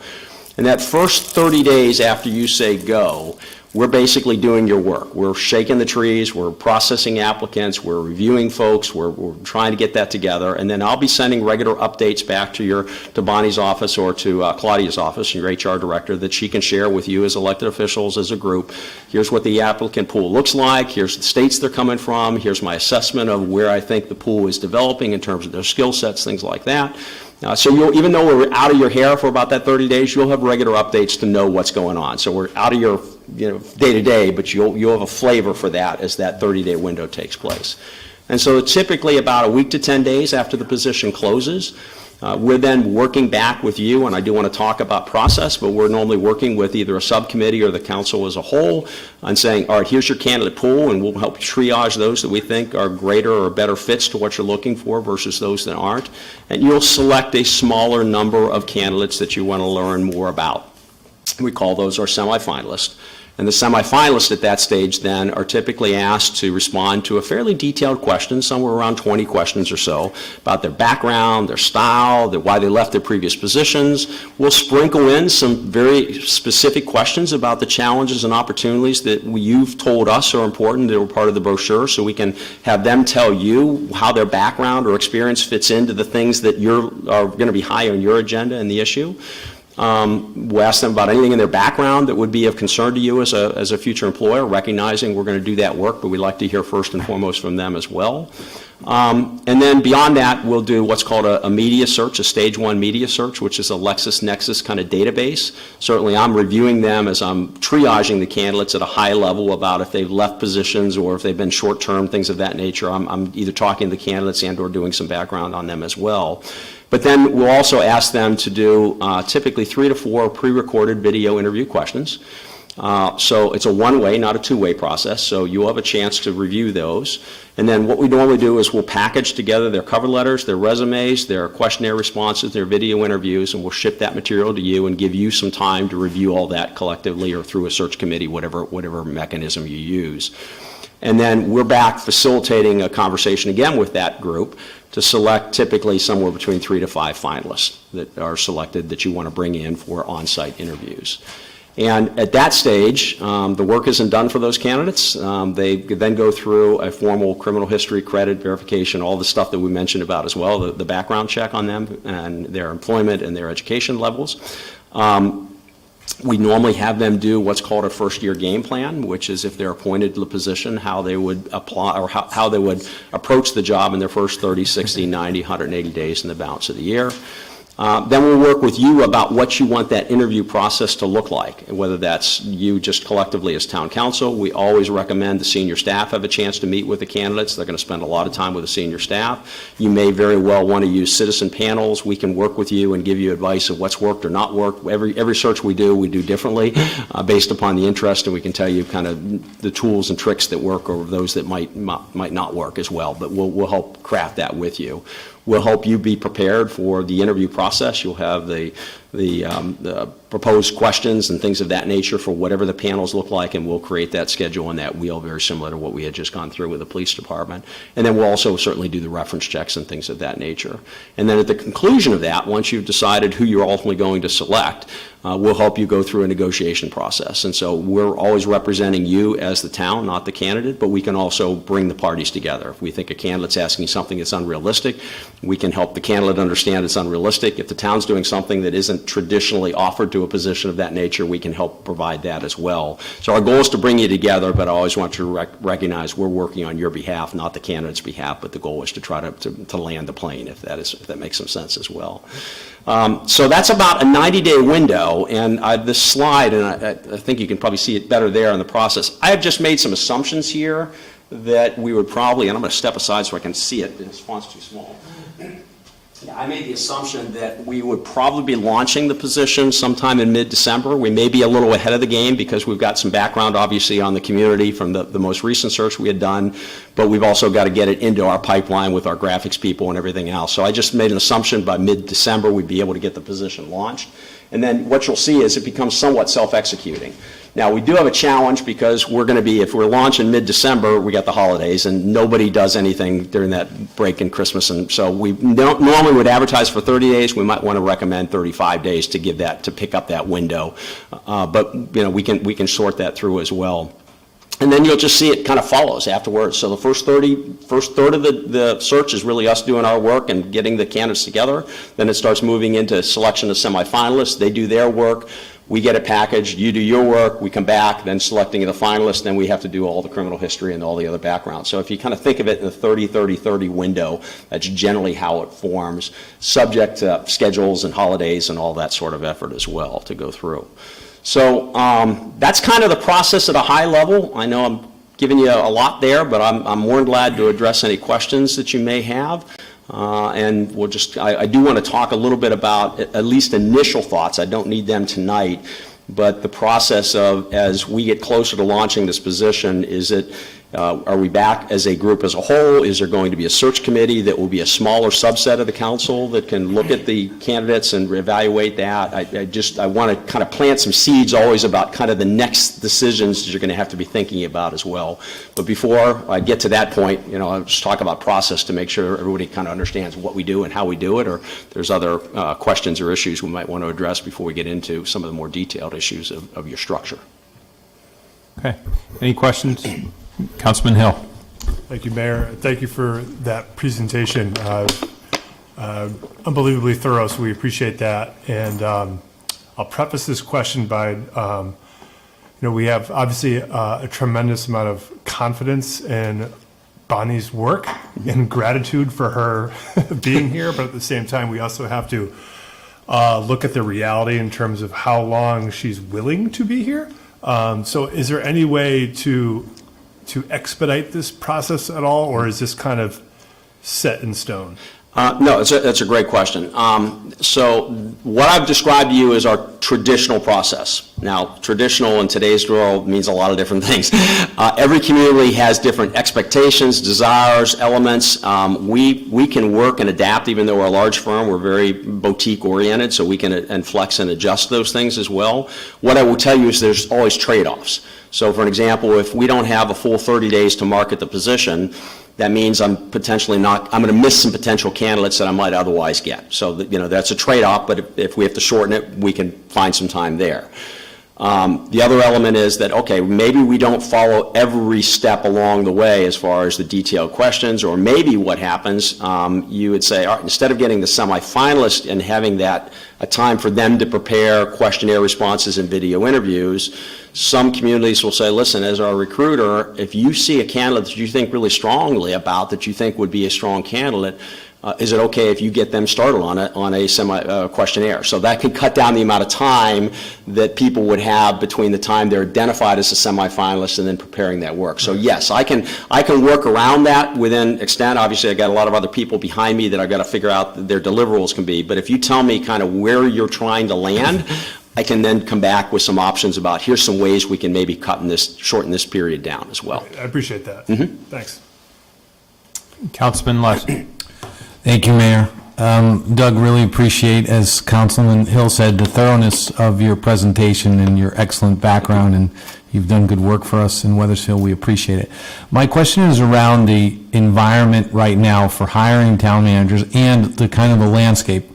So like in Connecticut or the Northeast, are there several city manager, town manager type of openings now? What is your kind of assessment of what the candidate pool might look like? What's the kind of current environment for hiring a town manager? Is my Yeah, I question. went back to look when we did the search, when Gary was brought on board. I actually pulled up the numbers. So at that point, we had 25 candidates from 11 states, and that was narrowed down to 9 semifinalists and then brought down to 4 finalists. I wanted to get a snapshot of that. My sense is you're probably still in that ballpark. You're still in that 25 to 30 in terms of the candidate pool that's out there, even what I've just prefaced with the challenge in that. My sense would be that you'll be in that ballpark as well. The interesting part about this, council member, is that, Bonnie will appreciate this, managers are typically hired and fired with enthusiasm, but rarely by the same board. And so there's always a process that managers come into their marketplace, and it can change at a moment's notice. It's certainly, we do see an uptick shortly after elections or right before elections, because they can get a sense of whether they think the political winds are changing. And as I said, they can do everything one board wants, another board gets seated, and they want to make a transition, not because they did anything wrong, they just want to go in a different direction. And a manager has to also assess that. That's kind of the nature of the job. So there's always that ebb and flow that takes place. So we've just finished elections up in this part of the area. Most municipal elections are in November, but there are some that happen in the spring as well. So you're going to find some candidates that are not necessarily in Connecticut, but in other states that will have spring elections. So that part will always be an ebb and flow scenario. We have candidates that are always, they sign up for, we have about 4,700 people that ask for job alerts. So anytime we have a city manager position we're launching, every Friday they get a job alert if they signed up for that list, whether it's an assistant position or a manager position or an IT, or whatever list that they're on. So there are those candidates that are always kind of looking at the marketplace, just seeing what's out there. But as I say, a good portion of your candidates are going to be ones we're going to have to really shake trees and try to find to say, all right, have you thought about Weathersfield? Let me tell you about this community. And that's more of what we do as a recruiter for you. So I'm monitoring that. I normally let the first week to 10 days after the job ads get placed to kind of see what the churn is on the application rate and things going. If I don't start seeing what I would see a typical number of responses, then I'm starting to amp up my outreach. I'm already promoting things on my own social media and things of that nature. But then what I will start to do as it goes deeper, and if I don't see the quality of the pool I'm looking for, I increasingly ramp it up during the next several weeks to try to reach out to previous candidates and other searches that have been top rated or similar type communities or similar regions. And so that's how we'll end up going through it. So despite all that craziness, I still think we'll have a robust pool. It's just, we just have to work our way through it. But until we cast the stone, it's hard to, cast that net, it's hard to say exactly what we're going to see on day one. Got it. Thank you, Doug. Thank you, Mayor. Thank you. Any other questions for Doug? I guess I just had one question. And you talked about how difficult it is to try and find, candidates, that pool. Municipalities have tended to go away from an assistant town manager for cost reasons, for whatever reasons, over the last 10, 15 years. Looking at Connecticut, looking at Weathersfield, we're a unique community. Everybody's going to say they're a unique community, but yeah. But it's the town manager form of government. Not all towns in Connecticut have that. So where it's not that unique. So we have a kind of a challenge to try and find somebody who is already an existing town manager in the state. There's few, and then even fewer. Smaller state, exactly. Yeah. Right, and even fewer assistant town managers. Does that present a challenge? Looking outside of Connecticut, people not knowing how things operate and. Sure. So done enough work in Connecticut, as a state, you are unique relative to the profession of city and town management because many local governments across the country are nonpartisan. They're their elected officials have a party affiliation, but they don't run on a party, so to speak. And so they don't have caucuses, they don't do things the way that are done up here. So we just have to explain that to our candidates at the front end. Any manager that's involved in local government realize there's a political environment in which they operate in. So it just looks and feels a little bit differently in Connecticut than it does in some other states. And so that is a challenge, more so as you move from the Northeast to other parts of the country. So that we just have to take a look at. You're absolutely right, it's a smaller state. It doesn't have as many, the big three council manager forms of government in terms of the number of forms that are in place are California, Texas, and Florida. And the culture is different in California, Texas, and Florida. Now, that doesn't mean this is a mobile profession. The average tenure of a manager nationally is about 5 to 7 years. And so that doesn't mean that they've worked in other places that maybe have been comparable to what you've got here. And that's what we have to help you and help the candidates understand the dynamics that are at play there. So, yeah, if I'm advertising in Texas or I'm advertising in Florida, my application pool is larger because the host state generally will generate more ads or more applicants than surrounding states, and then it becomes a region. But we'll be able to cast a wide net for you nationally. So the fact that you're in a smaller state and the fact that you're a partisan, it is what it is, and the fact that many of the towns and that in Connecticut are smaller, as you said, don't have assistants, reduces that pool a little bit more. What that means is I've got to market more to Massachusetts, I've got to market around the region, because there are other bigger cities and towns that do have assistants that would be interested in the position. The biggest challenge you've got is the ability, it's like anything else, finding people that if they're moving from a department head level to the manager level, do they have the skill set to understand the complexities of the tired budget? Do they understand the processes involved? Some positions are more naturally akin to that, community development director, planning directors, because they touch utilities and touch other services. Finance directors sometimes can make that transition. Sometimes you see public works not as much in that arena, so we have to look at the background of the department head type positions that are looking at this. But we also are going to certainly want to reach out beyond the state to try to find folks that are going to be managers or assistant managers, and they're looking to move up, or they may be looking to move down. They may be at the latter part of their career but still have gas in their tank. I mentioned one of your colleagues today. It's interesting that as I've been doing this work with SGR for like 6 years, it's the stories behind the stories is where the interest is. When I see somebody applying from Iowa, for example, and I'm going, why are they looking at Connecticut? Well, you should start to unpack it. They've got aging parents, or they've got kids or grandkids, or whatever the case is. There's always a story behind it, and what we're trying to help you find is culture and fit. Because even though that may be an entirely different landscape, do they have ties? Do they have connections? Do they understand what it feels like to operate in the New England area and certainly in Connecticut? So we have to look through that. But the fact you're smaller, it just means we got to shake a few more trees than we would otherwise in a larger state. Gotcha. Any other questions for Doug? Okay. Only other thing, I don't need answers tonight, but I do want you to think about the process, because as we'll get this material back to you, but it would be helpful for you to think through how you're going to go through this selection process. If you're going to select, the last time I think there was a smaller subcommittee, that way candidates that have applied, here's the other challenge, and this is we work in all sorts of different environments, so it's really a policy call, but I'll give you my recommendation on it.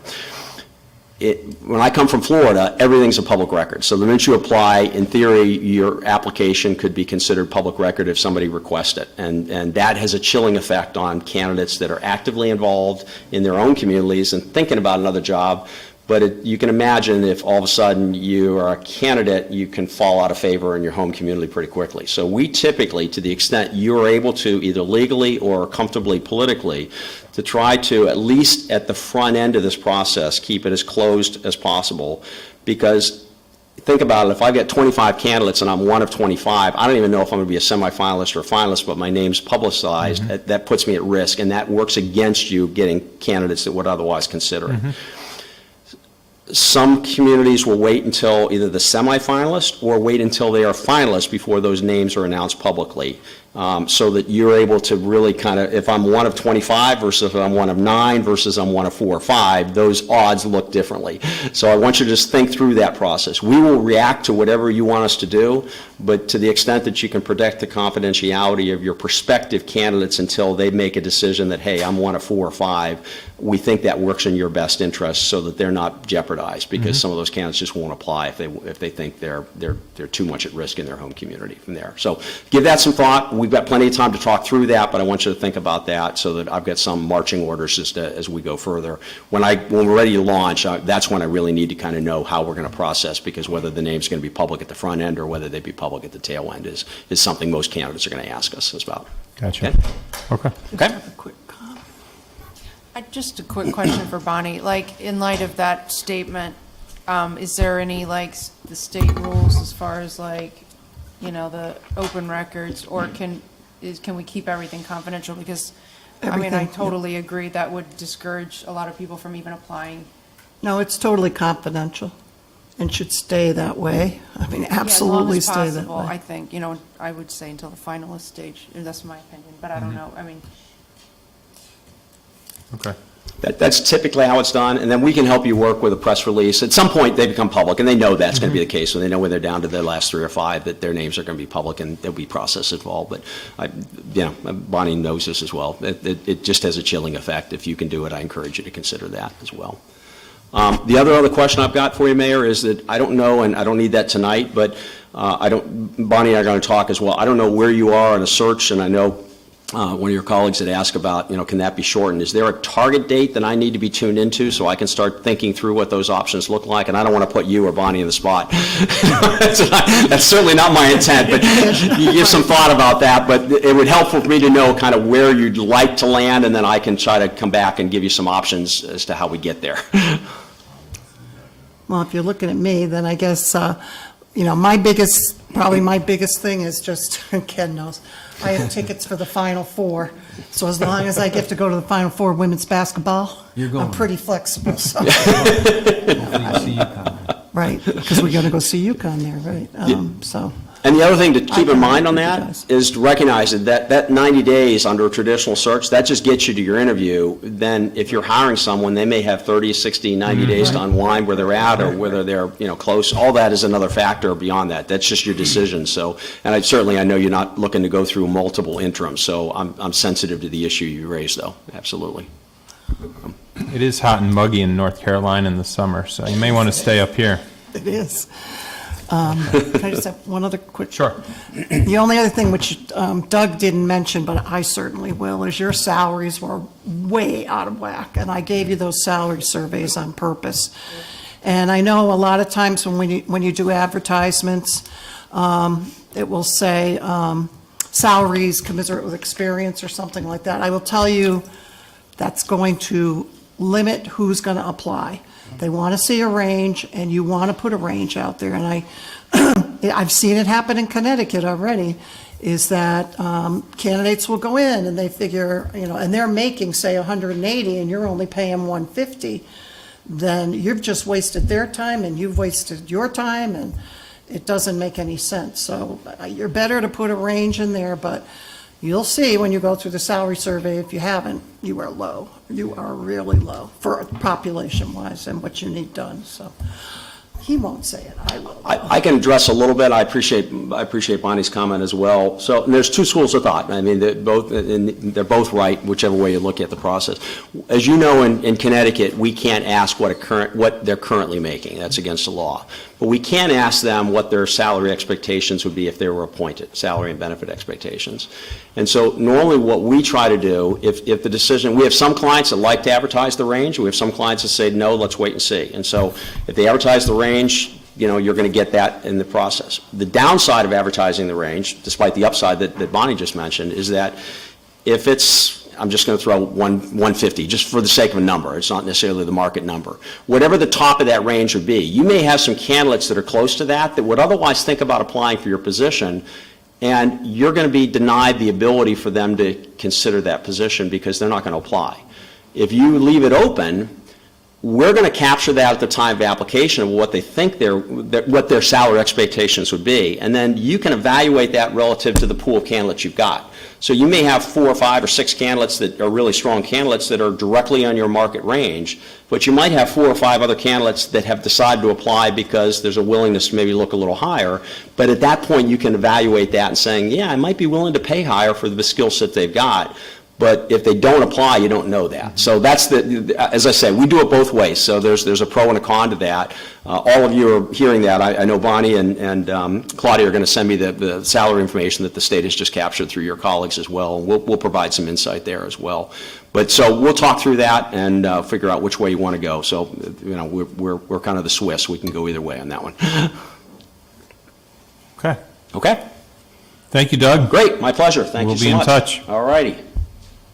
And I will see a few of you tomorrow.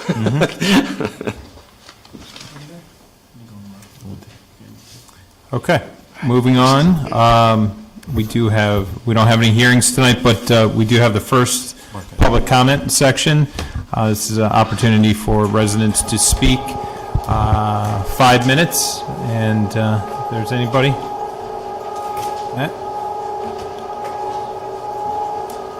Councilors, Mayor, nice to see you all tonight. My name is Matt Lacavoli. I live at 894 Ridge Road, and I'm just going to speak briefly on issues pertaining to traffic here in town that I've noticed, and specifically in light of the recent incident at the corner of Ridge and Knott, I believe it is. So I live on Ridge Road. I grew up on Ridge Road, and cars go significantly faster on Ridge Road than they ever did in the past.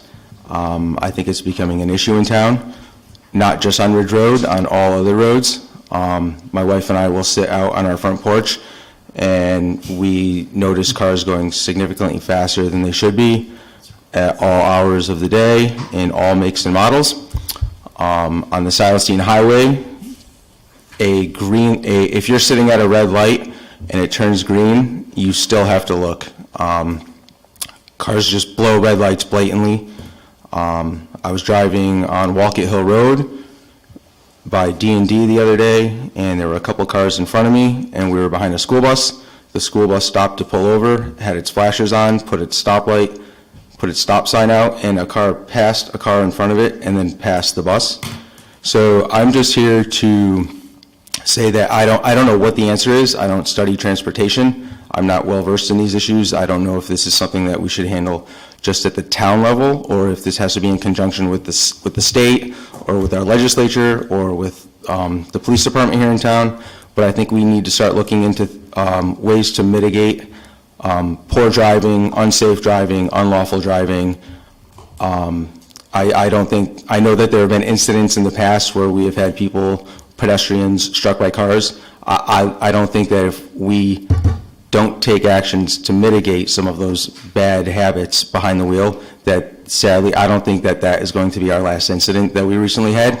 I don't know what the answer is, whether it's red light cameras, whether it's replacing four-way stop sign intersections with a traffic light, whether it's boost up pullovers or presence of police officers, whether it's speed bumps.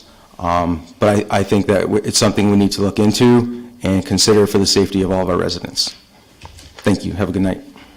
Thank you, Matt. And congratulations again. Anybody else? I'm going to follow that. Have y'all ever heard? Okay, my name is Rebecca Hudson. I just moved here actually from Austin, Texas, and I love your town. It's wonderful. I love Wethersfield. But I did notice the drivers here kind of suck. In Austin, traffic sucks. So Yeah. I know what really Rebecca, bad traffic looks If like. you would, could you just give us we got your name? Hudson, Rebecca Hudson, yes. And address, please. Oh, I'm sorry. It's the first time I've done a city council meeting, so I apologize. I live over at 37 Rockland Drive, sorry, and that's off of Wolcott Hill. Is it Wolcott or Wolcott? Wolcott. Okay, I've heard several people. And we're a say- town council, not city council. City council, sorry for the distinction. Anyway, I put together a list for you guys. Have you ever heard of Nextdoor, the app? So Matt was on it, I was on it. The incident that happened at Ridge and Knott was brought up, and the woman who died, and people started to, obviously what happens online, everybody speaks up and says, hey, I noticed this going on too, but no one actually ever comes to the town meetings. My sister is also a city councilwoman in Georgetown, Texas, so she was familiar with this. So I put together a list of all the places that people brought up. The roads, which included Knott Street and Wolcott Hill, but also major intersections. I included people's names, not their full names, just the names they had on Nextdoor, plus quotes. So if y'all would like to keep these, you're welcome to. And actually, as well, there's list A, residential roads and intersections considered highly dangerous. And list B, which is suggestions for the remediation of dangerous traffic patterns, behaviors in residential areas in Wethersfield, Connecticut.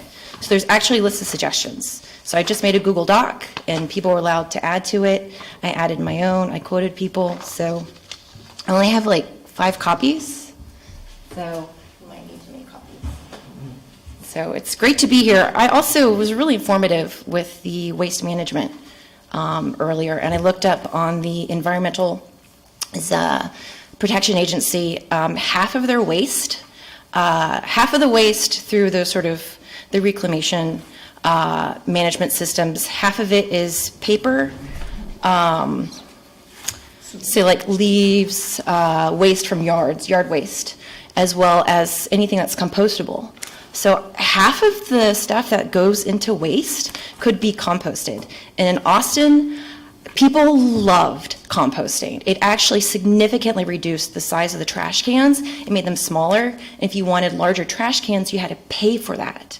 So you had a separate can for compost, a can for recycling, and a can for trash. And I don't know anyone who lived in Austin who didn't like the opportunity to compost. And in Connecticut, which is so much gardening, like, I love that about this state. The compost seems like an incredible idea. Like, can we reclaim that? Can we use that for our gardens and for managing different like parks? And it seems like there's a lot of opportunity there. So anyway, thank you. Thank you. Welcome to Wethersfield. Anybody up? Yes, sir. Mr. Young.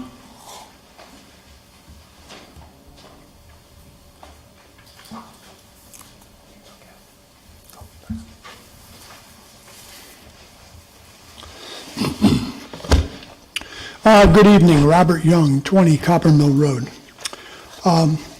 We've been reading a lot about the waste management issues, and it was nice to see somebody come in here and talk about it in a little more than just what the newspaper reports. But, you know,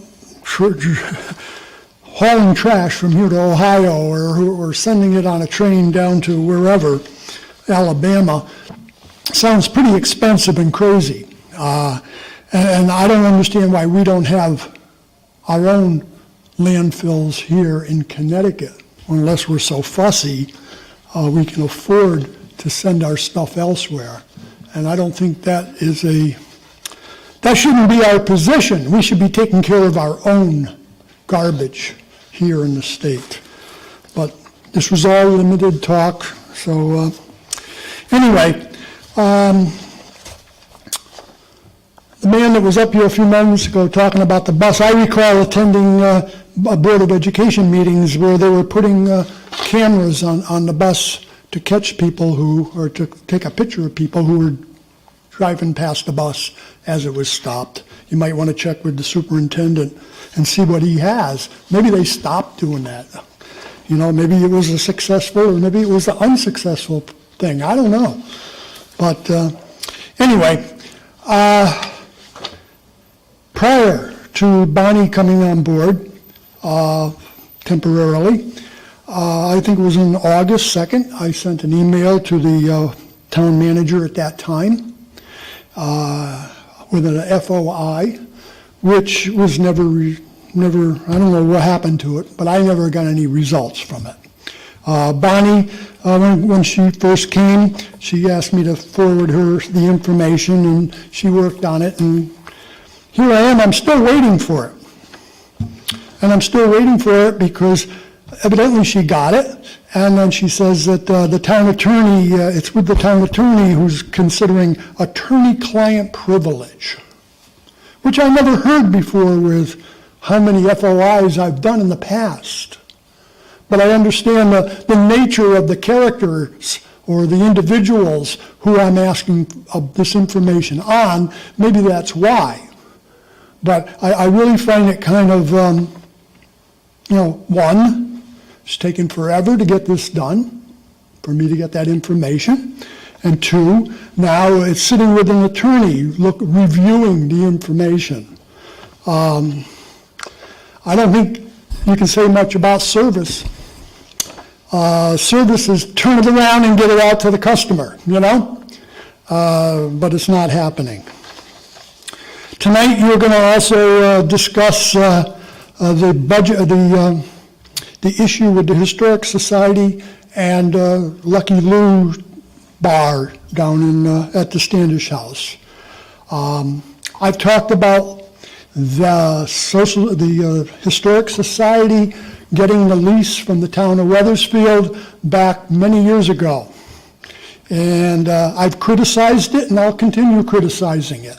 It's a 50-year lease, $100 a year. And if I recall correctly, if they spend up to $3,000 on any kind of repairs, we're responsible for anything more than that.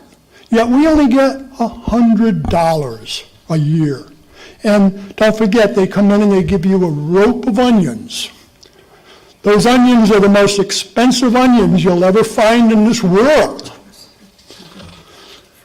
But what's interesting is, Mr. Forrest, when he was on the council back in 2007, 2008, and I've mentioned this in the past, he helped put this together. Not only did he help put it together, he voted for it.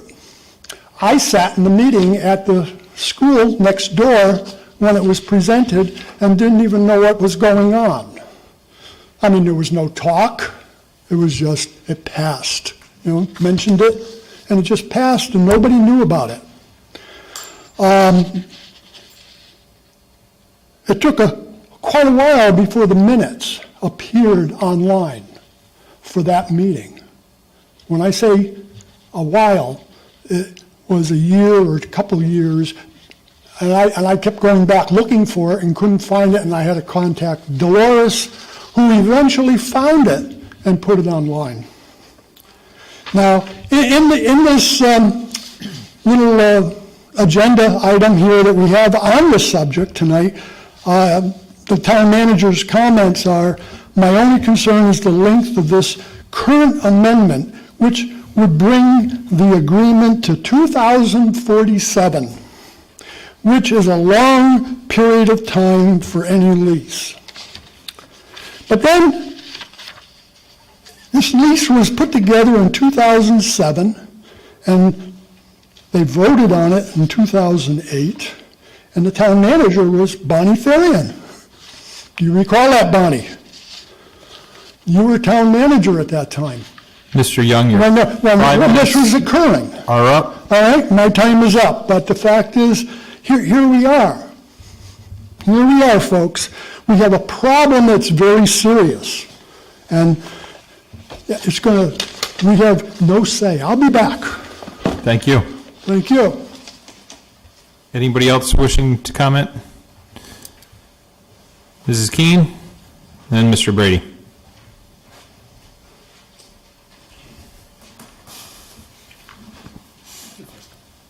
My name is Judy Keene, and I live at 126 Broad Street. First, congratulations, Mira and all of the councilors that have been elected and re-elected. I appreciate you all serving. As you know, I was very disappointed in the resolution passed by the town council at our last meeting calling for voluntary flight routes for pilots coming into Brainerd Airport. It has not worked. The planes continue. We have to rethink that position. I encourage you to be in communication with Hartford. to talk about the trees, Weathersfield's trees in the Folly Brook Conservation Land. The responses from both communities could be much more powerful if they were consistent.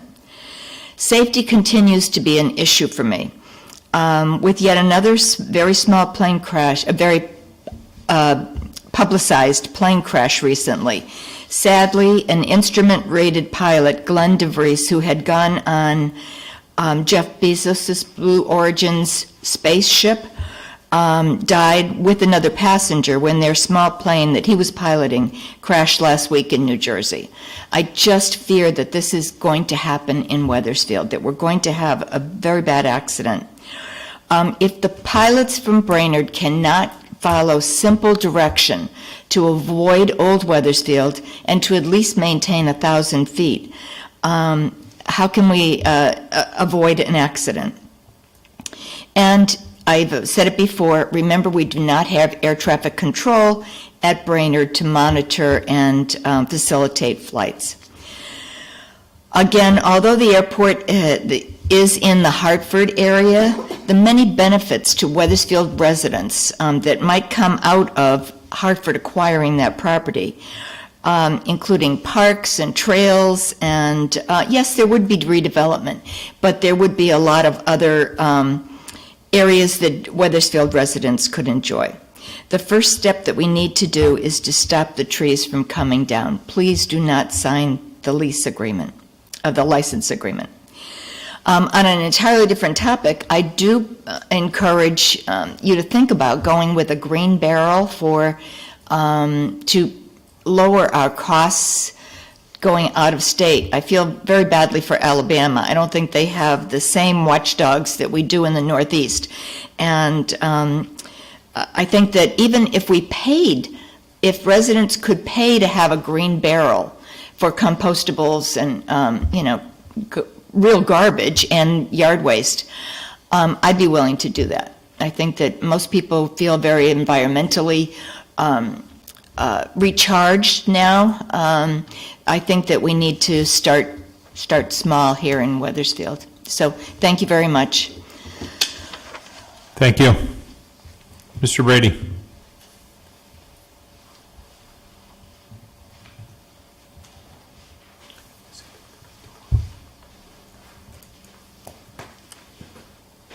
Good night to council, and congratulations to each and every one of you that was successful in your election. I am going to start off a bit different tonight, and I'm going to start off with the first topic of safety. The last meeting I was here, I spoke to you about zoning's decision and to add another liquor establishment in the heart of Old Weathersfield. My heart goes out to the family of that lady that passed away at that intersection, speeding. I'm sure you've heard that multiple times from my neighbors that live in Old Weathersfield. I live on Church Street. 3 a.m. last night, again, I could hear tires burning out and sailing down the road. And I know a lot of you up here will say, oh, that only happens in Hartford. Well, that's not true. That happens here in Old Weathersfield. I live there. I could see every Saturday when people are coming through that four-way intersection where sometimes they get impatient because some young mom is going across this crosswalk with their kid, so they had to wait, 2 seconds longer. And then when it's time for them to go, they hit the gas. But they don't go through at 35 miles per hour. They sail through like they're on a racetrack. It's the Indy 500. Listen, we've asked you multiple times to do something about it. And on that I could say, sadly enough, that you guys have failed. Speed bumps, something. The last time I was here, I said to everybody here, I don't know what your child means to you, but to me, that's my legacy. And not just my child, your child is also a legacy, because that's the future of this community. And if you can't see that, then I don't know any other way to break it to you. What you heard about the school buses, Yeah, it happens. I've seen it happen multiple times, right? I used to work for a county in New York, Suffolk County, where we passed legislation, and New York is different, to increase fines on people that go around school buses, to increase license suspension, something, okay? But I'm not talking to you from something that I don't know. I've been on multiple sides of it. What shouldn't happen is for an elected member to go to a neighbor's house to say, I'm sorry that someone passed away because of speeding. Something that you have the power to do something about. Now, I'm also going to go back to the issue of the zoning.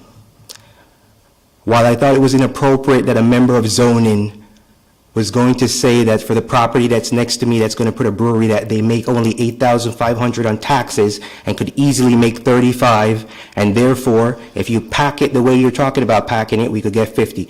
So basically, I guess at the end of the day, you're saying that me as a resident that lived here and my child, we're nobody, right?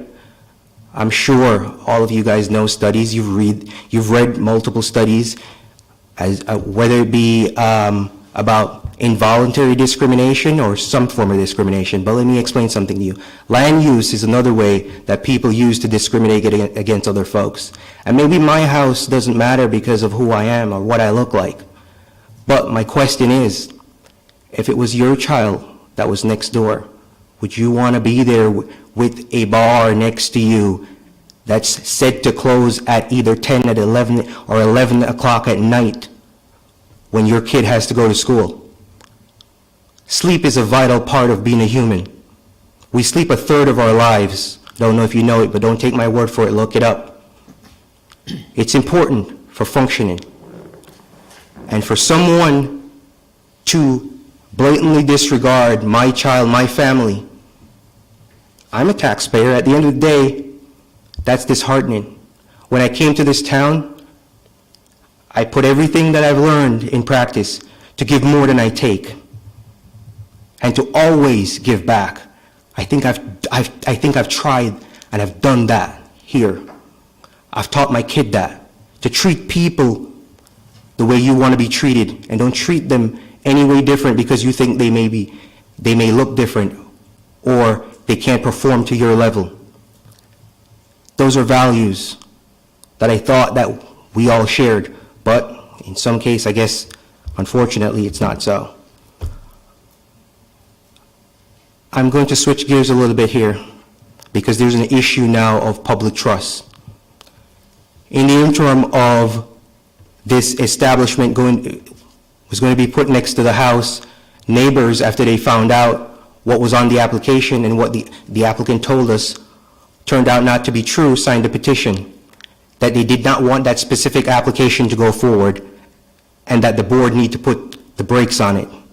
But unfortunately, when the application showed up to Town Hall, the largest portion of it disappeared. It was hand-delivered here and was delivered, and there was confirmation that it was delivered, but yet it went missing. Now, you guys are elected members, and people that work and serve the public, there's a level of trust that we expect you guys to do your duties. That piece of paper should have never gone missing. Almost every single person within the 300-foot range of that establishment signed that paper, that they wanted it to stop. So you're saying that those neighbors, they don't matter, right? And I guess 50 or 35 grand is more important than the residents.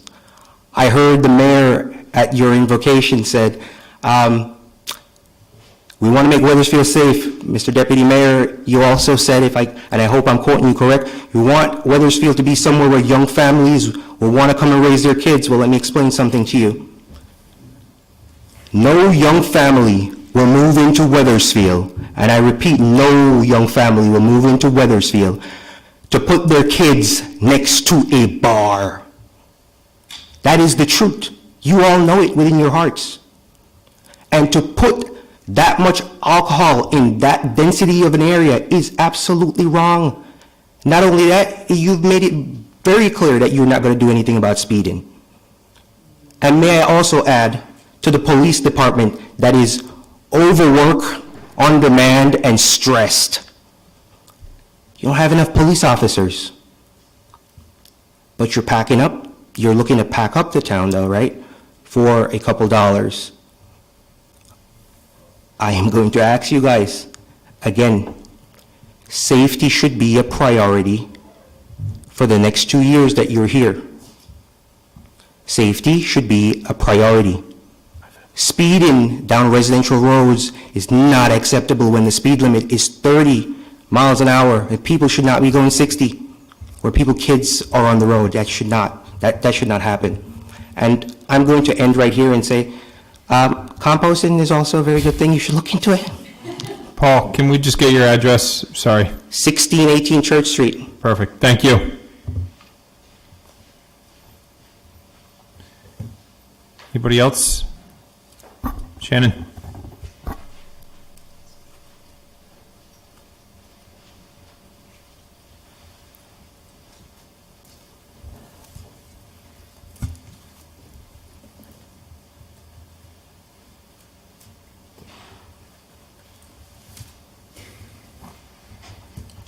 Good evening, everybody. Shannon Roach, 104 Surrey Drive. I honestly struggled with whether I wanted to actually come up here tonight and speak. I felt like I've needed a break for a while. It's just been a crazy year and a half for me, right? Going out there, trying to talk to people and, get understandings and bring people of our community together. I eventually went on to run for the Board of Ed and try to do other different things, And during those times, this past year and a half, I've just seen how divided our community is and how crazy it can get over certain issues. And, I've been a part of that. I was a part of a campaign and, we ran things that I didn't necessarily agree with. Whether it's you're calling for defunding the police or masks in school, whatever it is, it's just ways to divide our community. And I'm asking you guys as leaders in our community, going forward, help bring our town together. Help bring us together. Help us heal. As amazing as running for Board of Ed was, having my son there, having him see my name on a ballot, and really, him sitting there saying, my dad's trying to make a change. I was proud of that. The one thing that I took away negative from that was hearing that a member of our community went to somebody and said that they betrayed every white man in this town by voting for a black man. It just solidifies why I went out and started talking to people in this community in the first place. It really does. It hurts to even hear that, because we're better than that. As a society, it hurts to think that people still think like that, and that the year and a half of me talking to people about, different things regarding, race and everything, it just makes me think, did I even make a difference sometimes, right? And so, I'm asking you guys to help bring our community together, help us heal, help all this divisive nonsense go away. And I promise you from here on out that I'm going to do my part, I'm going to be a part of our community, I'm going to be a part of bringing us together. And whatever I have to do, that's what I'm going to be about. But I'm asking you guys to help with that. So thank you guys, and congratulations on your election. Thank you, Shannon. Anybody else? Okay. Moving on. Council reports from anybody? And we're at the 9 o'clock hour. We had an election. Not much. Okay, council comments. Councilman Biggs. Thank you, Mayor. Sorry. Just wanted to not necessarily directly address any of the public comments, but just make general statements. One pertaining to the compost and waste. I think Deputy Mayor led this up within the last year, and we had a discussion on this. We think that it's a great idea, could drastically decrease the amount of waste that we're sending to the landfills. So I'm 100% agreeant of it. I think we do need to look into those options as far as I believe I think they come into brown bins, and you put them, you put your scraps, your yard scraps, and everything. And so I think that's a great idea, and we should definitely seek that to decrease that cost for the long run. And then the traffic calming, Mayor Rell, I think you and I have had a couple conversations about this. Since day one, I've been supportive of trying to find a way to implement speed bumps, something, because we've all witnessed it. Most of everyone up here is parents, so we don't want any drastic events happening to our children. Not my 2-year-old, not my 3-year-old and 5-year-old, not any of your older children. So if we as a team can look to see how we can make something happen, I am on board to working across party lines to make sure we can get that done. So just wanted to put that out there so we can start working on that as a team.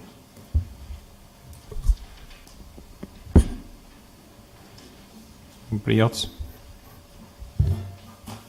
Okay, well, I mean, I will agree, Councilman Biggs. I think, I don't know if we have anything scheduled, but the new chief would be sworn in on the 22nd. And then I would welcome all of us individually to come to, Officer Medina, Chief Medina's office, talk about some of these things. I know I'm keeping a list of things I want to talk to him about. Also, on that list is also the legislature's going back in February. I don't know if they're going to want to tackle, but I think to borrow a phrase from Councilman O'Connor, we need to put some teeth behind what we do when we're talking to our representatives and senators on what kind of help they can give us and provide for us when it comes to not only the speeding, but more importantly, some of the other crimes that are going on. I totally agree. It's like a disrespect or a lack of, folks even caring anymore when it comes to certain things. If anybody just follows my wife around and hear her complain about the people that she's driving by. Anybody else? Councilman Forrest. I think we were all struck just sort of by the Mira presentation in general, at least I was, but hopefully we've sort of general understanding. And we knew that this was going on, but then you continue to get it again. You see sort of the lack of planning, it appears to be, even at the state level, for in order to handle our business. It may be that this council wants to speak to the legislature in a similar fashion that we have in some other issues that were very direct to our town. And it may be that, as you can see from my questions, that it may be appropriate to bring in the chair of environmental, somebody from of course, DEEP, which we already talked to via Zoom, a few months ago, but also from the executive branch, to have a very frank conversation with them about the situation. And it's not so much that they probably haven't had frank conversations about this issue, but I think to have it maybe filter down into the municipal level where we're talking to them about the seriousness of our unity of purpose in this issue, and certainly just to see I don't know if flabbergasted is the right word, but it might be close to just send this trash to other places, and to understand that it's just a shaking of the head, I think, by all of us at one point or another during that presentation and previous presentations, how the lack of planning and the discussion about 8 years and 10 years and even to build a facility, which we all know doesn't happen overnight, just seems that the ball has been dropped in some way, in some form, by some group of people, and not necessarily to lay blame on this on any one particular person, because it probably is a bunch of failings, but then also see what are we planning for the future. And I think that conversation is a real conversation this panel, this board can have with our state, not just our state delegations, but the state delegations of the people that make the decisions, because that may not be our state delegation, actually. And that might be something, like Councilor Biggs said, that seems like something that we could all work together on and have a unity of purpose in that fashion. So I'd ask you, Mayor, I'd be happy to work with you, of course, because that's what we do. but to take that as, that we could take a lead in ensuring that the interests of our citizens are put before the decision makers on this particular issue, and to find a way forward which hopefully makes more sense than what we've been seeing over the last few presentations. Thanks for the time, Mayor. I look forward to working with you on this issue. Now, should that letter come from us to our delegation to the Environment and Energy chairs, or from us directly to the chairs? I think that's I don't think that's a conversation a decision that we're going to make right now. I think offline, of course, but this is sort of I don't say eye-opening, because I think our eyes are being opened by continuing to have these conversations, but maybe time for our board to act. So that may be with our delegation, with the executive branch of our state government, with particular people from DEEP, with particular people that may be in the legislature that are in charge of it. I don't think the chair of the environmental committee is one of our delegates from Wethersfield, but that doesn't mean that we shouldn't be talking to that particular leader, since they seem to be the ones at the table, along with some of the various other entities, which may include Mira, which may include others. But Yeah, I mean, So that was going to be my second. It seems to me that it's more the administration and DEEP than the legislature, so it might have to be beyond, our delegation. I mean, we can have DEP present, but it may have to come from a state delegation to talk to the administration. But, I mean, we can definitely. yeah, my guess is there's a few people here, of course. Like, if there was a $250 million that need to be allocated, I'm sure that's going to have to also come from the legislature as well, in a conversation amongst the branches of government. So, but perhaps our voice added to other voices and conversations with other municipalities in the area can lend a seriousness to the seriousness of purpose and a unity of purpose, in order to find out how do we solve this problem as a state, and that they may not be doing that at the current moment. Okay. Mr. Deputy Mayor? I'd just like to add on to that. I believe that this whole debacle with trash comes right from the top, and it's a matter of not in my backyard. And Hartford did not want that plant in Hartford. You can talk about emissions, noise, better use for the property. They didn't want it in Hartford. And what we're doing is just obscene. We're putting it in someone else's backyard in a different state. I mean, it's ridiculous. And everybody knew it. Mr. Kirk had his hands tied. He couldn't do anything to come up with a solution. And you can talk to the delegation. I think you have to go to the very top of the stack. And I don't know how you do that. I'll leave that to you guys. Conversations can be had.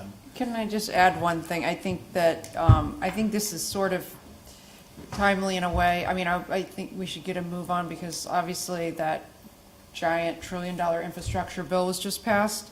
So there's a lot of federal dollars floating around. I think maybe some of it could be allocated toward a solution, because I think that would constitute infrastructure, maybe.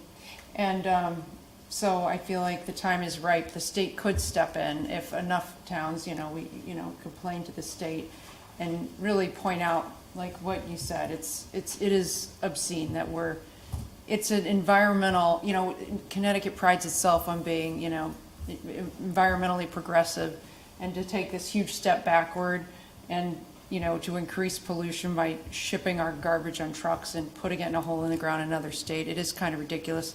So, yeah, I mean, I think maybe we could try to get some of the federal infrastructure dollars maybe could help. There's a lot of money floating around now.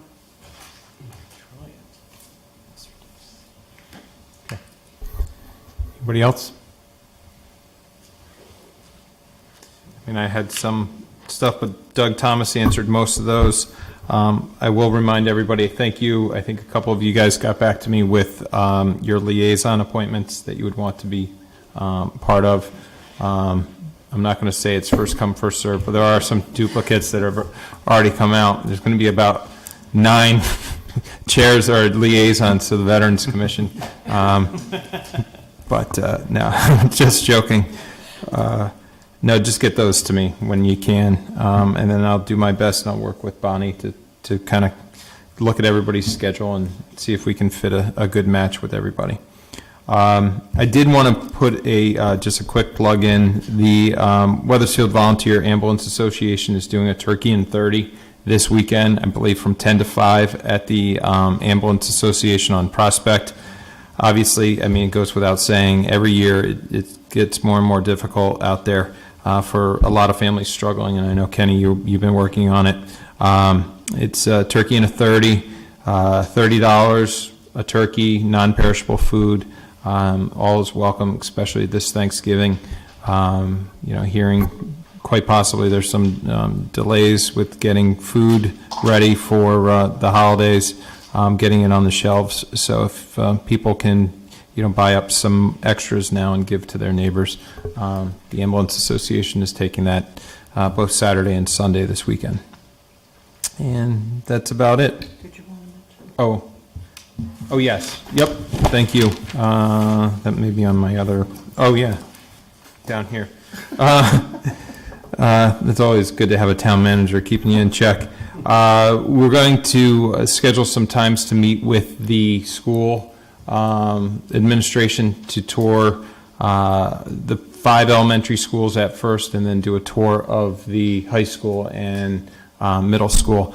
We could do all 7 schools, but that's kind of a lot. And because talking to Mr. Emmett today, he wants to do it when they're not in session.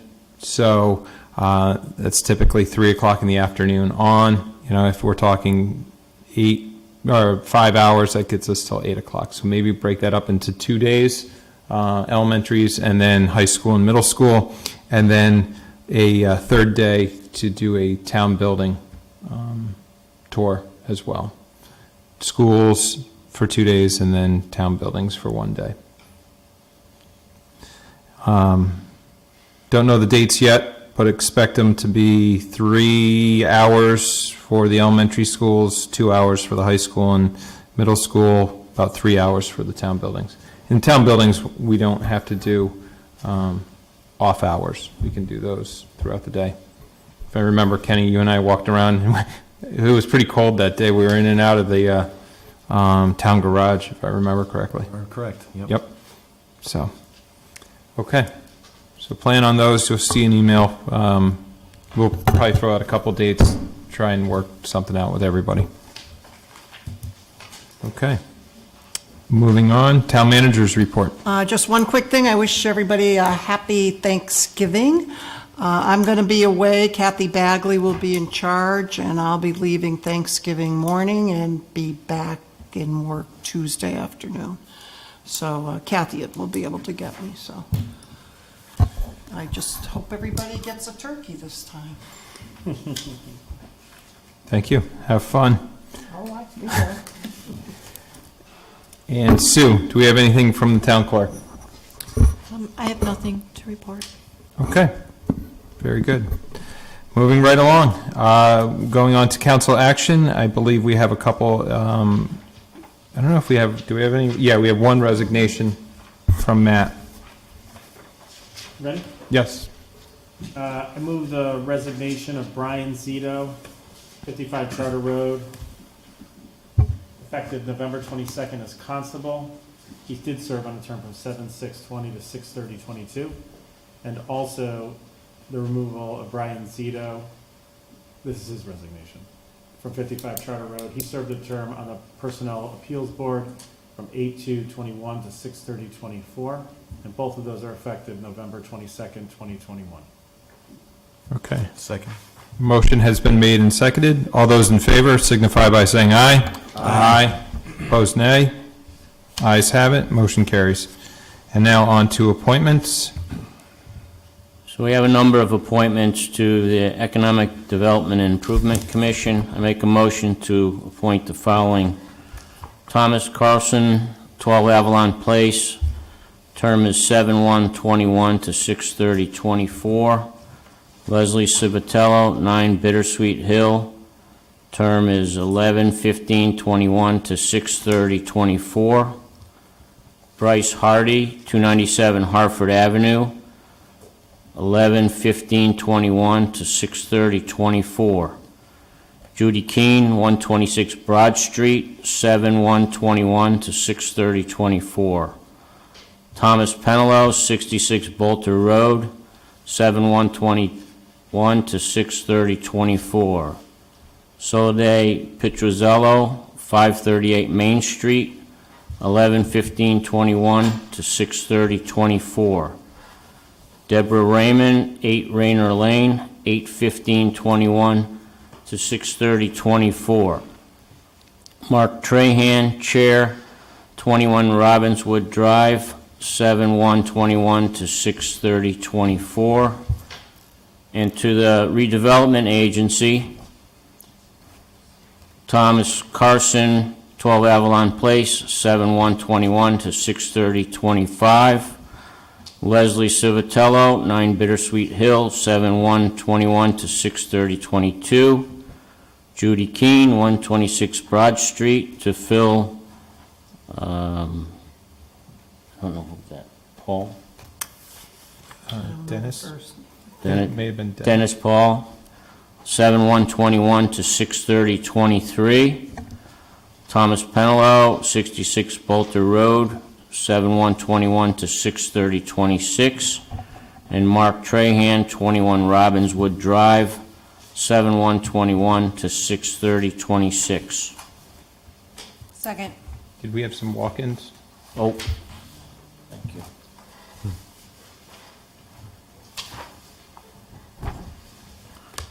Two more walk-in appointments to the Economic Development and Improvement Commission. Brianna Trimbrow, 15 Longview Drive, 11/15/21 to 6/30/24. And Shelley Carbone, 184 Highland Street, 11/15/21, 6/30/24, and those are both alternates. Okay. Now motion's been made Second. and seconded. All those in favor signify by saying aye. Aye. Opposed, nay. Ayes have it. Motion carries. And now for other appointments to EDIC and RDA. Ready? I move that Mariella D'Antonio, 28 Bermuda Road, from a term 7/1/21 to 6/30/24 to the Economic Development Improvement Commission. Cindy Jacobs, 71 Sunrise Terrace, for a term 11/15/21 to 6/30/24 to the Economic Development Improvement Commission. Marco Pace, 103 Gooseberry Hill, for a term 7/1/21 to 6/30/24 to the Economic Development Improvement Commission.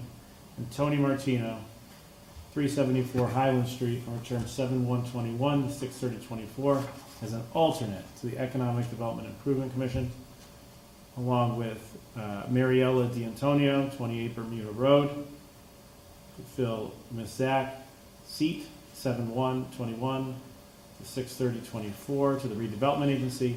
Tony Martino, 374 Highland Street, 7/1/21 to 6/30/25 for a full seat on the Redevelopment Agency. Second. Those appointments have been made and seconded. All those in favor signify by saying aye. Aye. Opposed, nay. Ayes have it. Motion carries. And I would like to say a special thanks to our town manager. That was one of the first things she saw, and I think we brought it to your attention, was that there were a lot of expired terms on EDIC and RDA. So thank you for taking that initiative to get those appointments in. Obviously, having gone through the election, economic development is a bipartisan initiative for everybody up here. So hopefully this group of outstanding men and women can take this duty to the fullest extent to get things moving here in town. So the weight is on your shoulders, Mrs. Keene. Congratulations. Okay, no unfinished business with this agenda tonight. Number 3, council items B3, other business, lease with the Historical Society in Lucky Lou's. The applicants had reached out to our town manager just before this council meeting to put that off until after the new year. There is some board meetings that need to be held, and they want to make sure that they have all the people together to be able to put that out there before us. So that will be placed on hold until after the first of the year. Licensing agreement, this is item B3B, licensing tree project. If I could, do we have to do a motion to table that? Do I have to give a date? No. Certain Sorry. date? Just, No, just to table. okay. Not a second. Not a vote. I'll make a motion to table. Motion's been made to table and seconded. All those in favor signify by saying aye. Aye. Opposed, nay. Ayes have it. Motion to table. And I see our tax collector is here. Thank you for patiently waiting. Council item, or council action B3C, our annual delinquent tax list. You've done a good job of patiently waiting, not only today or tonight, but also waiting for all these folks. I think it's 15 years we have to wait? Yeah, yep, these are actually lots that, they've been deceased for quite some time. We've tried every action possible. Most of them are landlocked, so we wouldn't be able to go to tax auction with them. Nobody could access them. They're tiny little pieces. I've pretty much drove everyone in this building crazy trying to research them to make sure there was no other angle we could do with them. And they are, everyone is deceased that is on here, so the last thing really to do is to put them in suspense, so they're no longer in the collectible, so it's no longer assumed that revenue can be brought in. Okay. Any questions for Marlene? Go ahead, Deputy. I think you're going to ask one. Just a quick question. What happens to the property? The deceased party still owns the property Yeah, for eternity? yeah, unfortunately.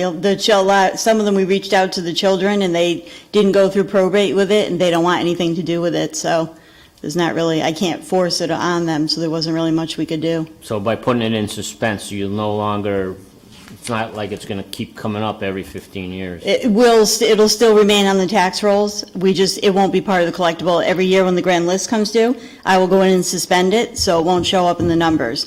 But unfortunately, it will come up every year. Okay, thank you. Councilman Forrest?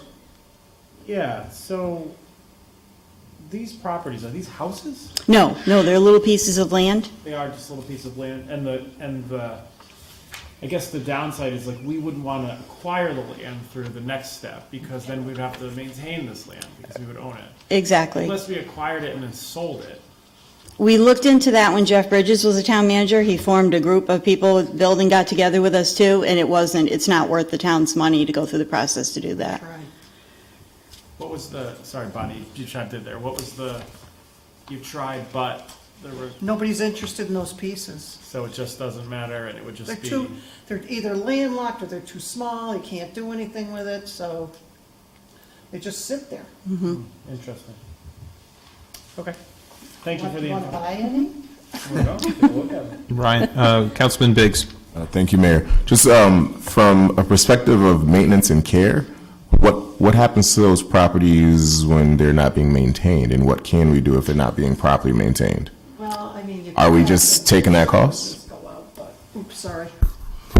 I mean, we could have physical services go out, but they've got enough things to do, so. I don't know what's happened before.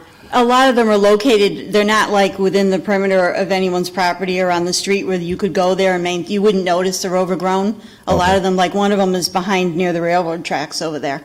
So you wouldn't notice that where it is. Okay. And the one on Maple Street is actually the tree belt that's next to the house. When you go up Maple, up the road there, that building that's on the corner, it's the tree belt that's behind it. And we actually reached out to the building because they had one point thought about using that for a parking lot. But the way it's structured, the drainage and all that, it wouldn't work. Thank you very much. You're welcome. I'll throw one at you.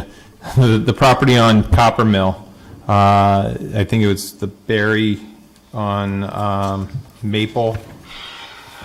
Yeah, White's Farm, Inc., 692 Maple Avenue, care of John Berry. The Copper Mill parcel, I looked at that parcel, and it's behind two houses, and then it goes to Bell Pond behind that. It's like by Morgan Circle, right there. Would the property owners be interested in, I mean, to be honest with you, I did an overview of the map, and it looks like there's some playscapes and sheds on that property. So it's, I talked to the assessor about that, because I looked at those things too, and they could reach out to the property owners, but more than likely they're using the property, but not realizing that they're using it and it's not theirs. They would move, one person actually, Jeff reached out to one of the people, and they would move the structure as opposed to have their taxes increase by adding that piece of land to their property. The increase wouldn't be much. We looked at it with the assessor, but most of the people that did get back to us were not interested in doing it. okay. Could make your yacht a lot bigger, pay Yeah, that's what I minimal thought, too. tax increase, and, or just simply utilize it and get away with it. Right, yeah, I thought that too. Well, if they're on the property, using the property, by putting structures on the property even, well, I mean, after a certain number of years, aren't they squatters and they actually own the property? Yeah. I mean, I don't know if we could like force it on them, but that particular parcel is only like a few hundred a month, I mean, a year. So I don't know if it would be worth the legal action to force it upon them. Right, yeah. That's only $5,000 for the lawyers. Yeah. Right. It's not force, it's highly suggest. Okay. Any other questions for Marlene? Okay, thank you. Is there a motion for this? I'll make a motion to accept the suspense list of the uncollectible parcels. Second. Motion has been made and seconded. All those in favor signify by saying aye. Aye. Opposed, nay? Ayes have it, motion carries. Thank you, good night. Thank you for waiting. I think you have to stay till the end. Yeah. There could be some people that are coming into the office to pay their late taxes. Okay, item B3D, this is the emergency grant for FEMA. This is for our two emergency management personnel. Yes, at your last meeting, you also had a grant that was on your agenda, and that was a lot of the right after 9/11, there were special grants that were handed out.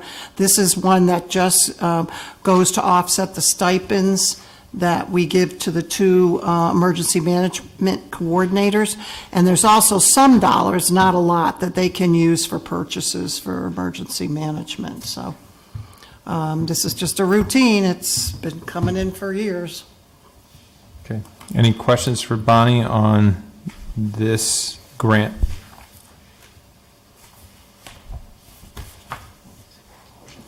None?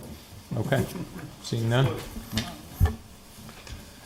I'll make a motion to approve the grant request for the emergency management performance. Second. Motion's been made and seconded. All those in favor signify by saying aye. Aye. Opposed, nay. Ayes have it, motion carries. And item B3E, this is, again, something, thank you, Bonnie, bringing this to our attention, something that's been discussed for the last couple of years. This is the way we do our meeting schedules. First meeting of the month is typically a workshop meeting. Second meeting of the month is a regular meeting.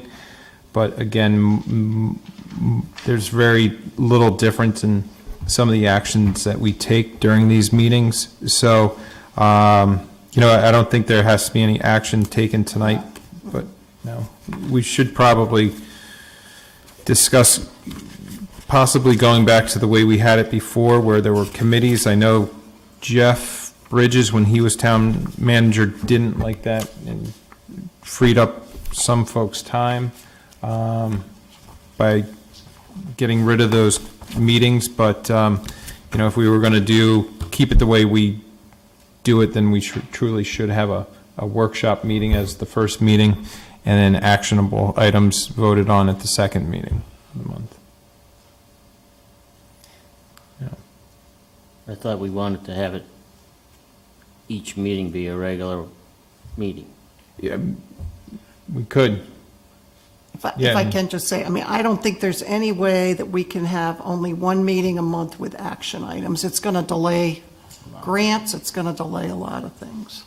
I mean, in the past 2 years, we typically, add to the workshop meeting because it's time sensitive or whatever. So Right. it's essentially, they become the same thing with the exception of maybe counselor comments or, I don't know, just subtle changes, really.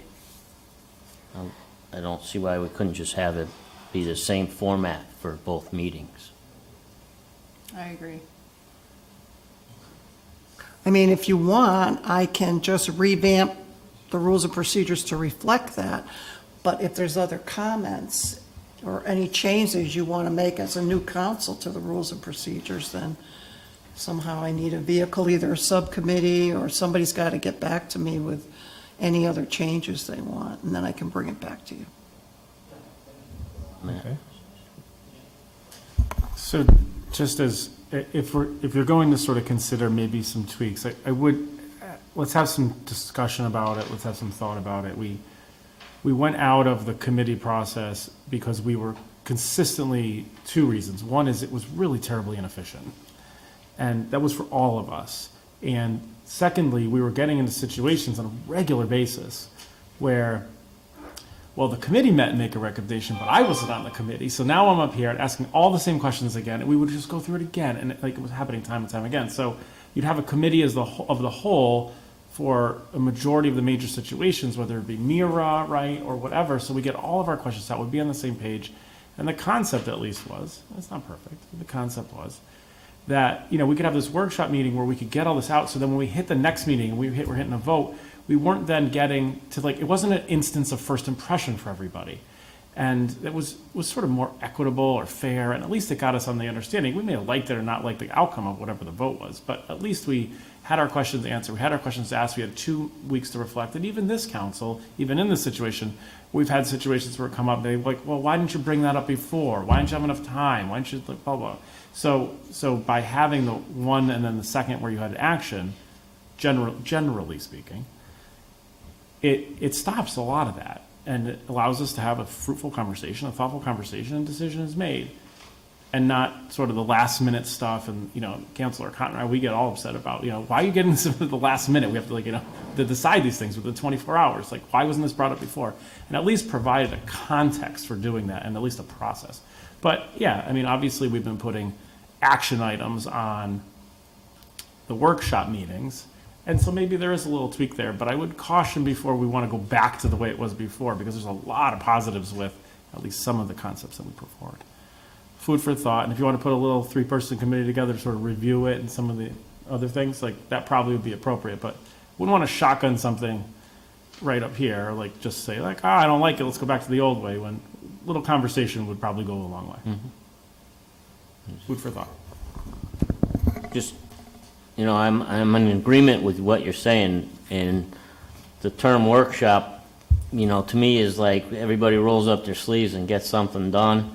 And I've been attending these meetings for a number of years before I was on this side. Very little of that happened during the workshop meetings. You could hardly tell what the difference was.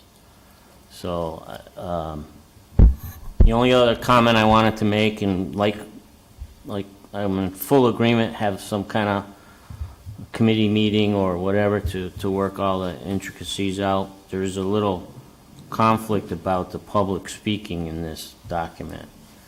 It says that the public comment section, person may only speak once, and I think it needs to say once at the beginning of the meeting and once at the end of the meeting. I don't know where I have that.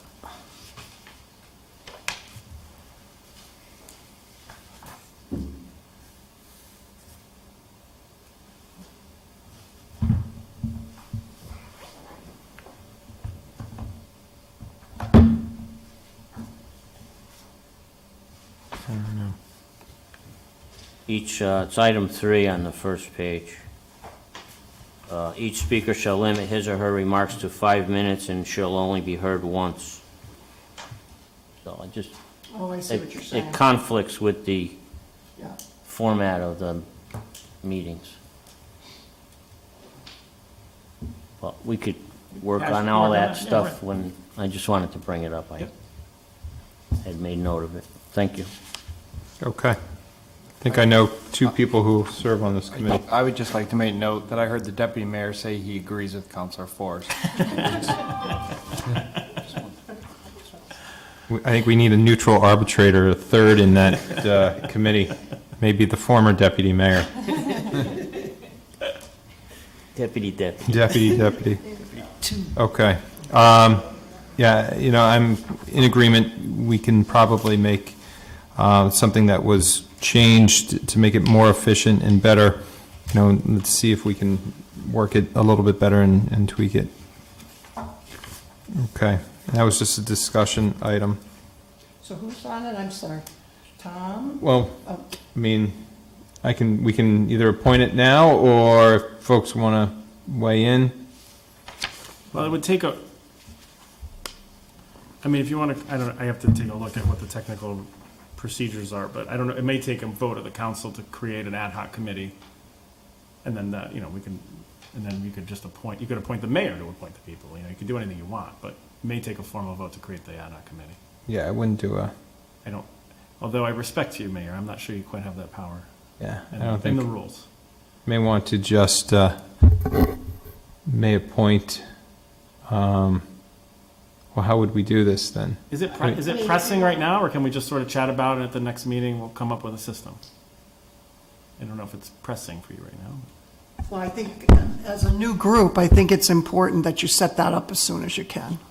Just, you know, get that out of the way. So, I mean, if you want just a 3-person subcommittee, I think if there's 3 people who are interested in doing that, then I'll roll with setting up those meetings and get something back to you in December.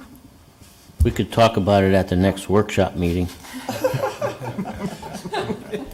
I think a little conversation, and then, you know, we'll come to an agreement on how you want to move forward for the next meeting seems reasonable. Okay. So you want it again on the next agendas? I'm sorry, Maya, I want to make sure I get this right. Yeah. Yeah, I mean- let's just, we'll talk about what the right procedure moving forward is. If you want to set up a 3-person committee, a 5-person committee, a committee as the whole, whatever. Okay, just so I know what I'm doing. Okay, I know now. Does that work for you, Mayor? Mm-hmm. We'll do a 3-person committee, make it easy. Less people weighing in. Right. Okay. Moving right along, item B3F, and this is, again, thank you to our town manager. This is something we've been working on. I guess, you know, our former town manager had discussed some of these with the planning department, as well as folks on RDA and EDIC. I think I was only privy to one meeting of those conversations, but as we're moving along with the process of ARPA funding, federal funding coming into the state and then coming into the municipalities, we are going to have to make some decisions on how to either fund projects or to look at new projects, what we can use this federal ARPA funding for. And, you know, there's going to be a plethora of people knocking on your door with ideas. I know you've already reached out to department heads who have ideas, EDIC who has ideas. CIP has a list, you know, a mile long of projects that could be funded. So, you know, I think we're going to have to come together as a collective body to talk with the town manager on some of our priorities for those. I know you have some priorities that you've already kind of put a sketch down on some actionable items to be funded with this, but I think there's got to be a process where we include the public, having some idea of what projects are out there and what could be funded, you know, how much money is coming in, and what some of the priorities that the department heads are saying, and then maybe some of the the priorities that we're hearing from our own constituents are. So, any questions or comments on this? Councilman Forrest. Thanks, Mayor. Thoughtful idea. About 6 months ago, I was talking to the then manager, Evans, and we were talking about just getting a collection of all of the stuff we have on the shelf. Like, it's easy to just look at CIP, but that's like just one piece of a much larger puzzle. Of course, that's our town. So there's the Park and Rec Board plan for Millwoods Park. There's the Celestine Highway plan. There's the Gulf Brook plan, which already has some funds from the state coming in, which may need matching, right? So I'd like to ask through you to the town manager to, and there, he made a list, and I'm thinking of a Santa Claus concept. No, he made a list, and he checked it twice.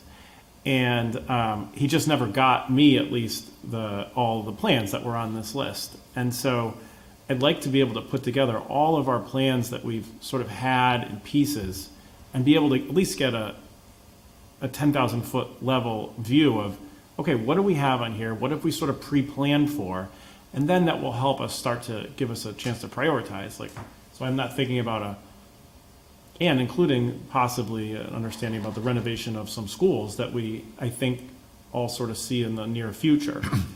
How does that affect some of the other items? So I'd like to sort of get a collective of all of our plans that we have, and then at least be able to look at them, look at the priority list when we know of all of the stuff that we're looking for the town. And that includes drainage systems, right? We've got all that stuff, and some of them are big ticket items. The second thing is really a clear understanding about what does the law require that we can use these for, because I feel like we've gotten some really like tons of strings attached to not as many strings as we thought it was, to can we use it to offset this with a tax thing, to not. And after seeing the new MBE thing that we got there, I need a renewed confidence that we really understand what we're doing.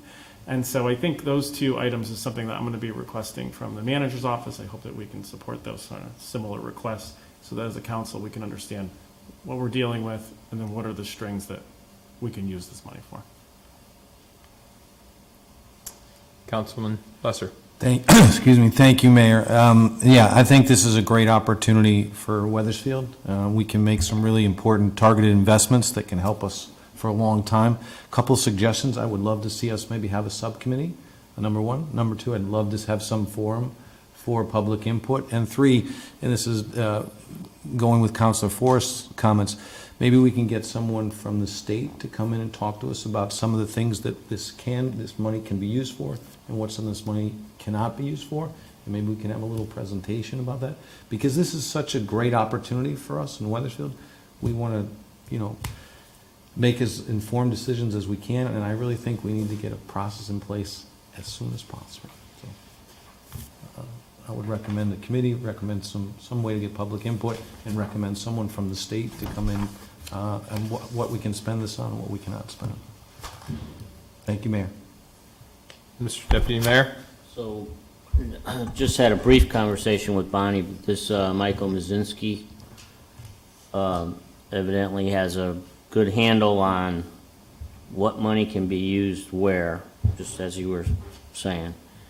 And I think, the public is going to look at, we got $7+ million and we can do all this stuff, but the reality is certain amounts of money can be used for capital, certain amounts of money can be used for other things. So, like Matt said, we get a big, long wish list, if you will, but we have to be able to put those into the 3 buckets and then decide, priorities for those individual buckets, if you will. And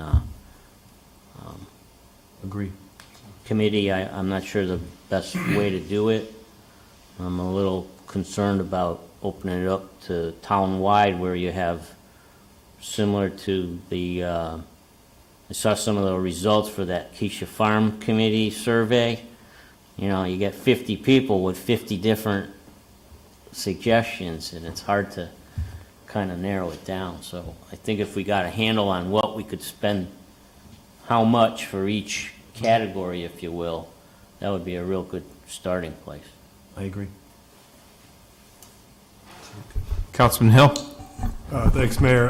And just to piggyback on what the deputy mayor said, I think the process here is something that I think we should really focus on, not as much as kind of all the bells and whistles, and so to speak, but I think the process of starting with Mike Muzinski at CCM so he can determine which is eligible for which projects in terms of the dollar amount, and then getting obviously feedback from EDIC, CIP, the Board of Ed, I mean, you name it. I mean, we just gather all that input, filter through it, and then hear from residents. I think if we can kind of establish that now, and hopefully that works.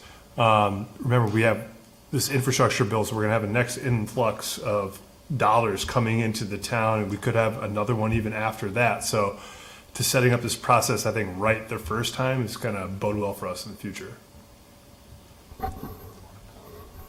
Mr. Deputy Mayor? If I could just, one other thing that I failed to mention, there's a time limit on the money. Right.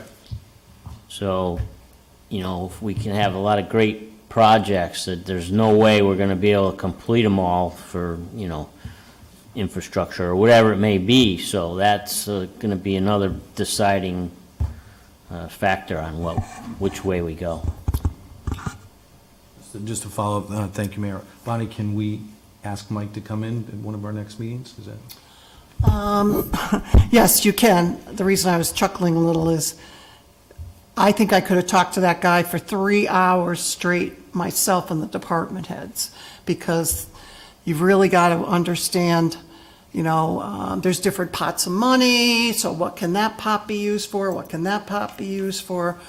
There's different categories or all of that. So it's up to you, but if I were going to do that, I would do it as a special meeting, and that's your only topic, and really dwell on it. The other thing is I would then invite, I mean, obviously we would tape it, but I would also make sure the maybe members of EDIC, members of CIP are involved in that presentation, so they then learn and can give you feedback, or there might be other groups I'm missing that should be invited, but just concentrate that meeting on that one thing. It's a lot of information. I agree. Just for a workshop, Tom. Yeah. No, but. Yes, it is a good workshop, And but just by itself, no Yeah. action items. I'd like to also echo the concerns of Mike O'Neill.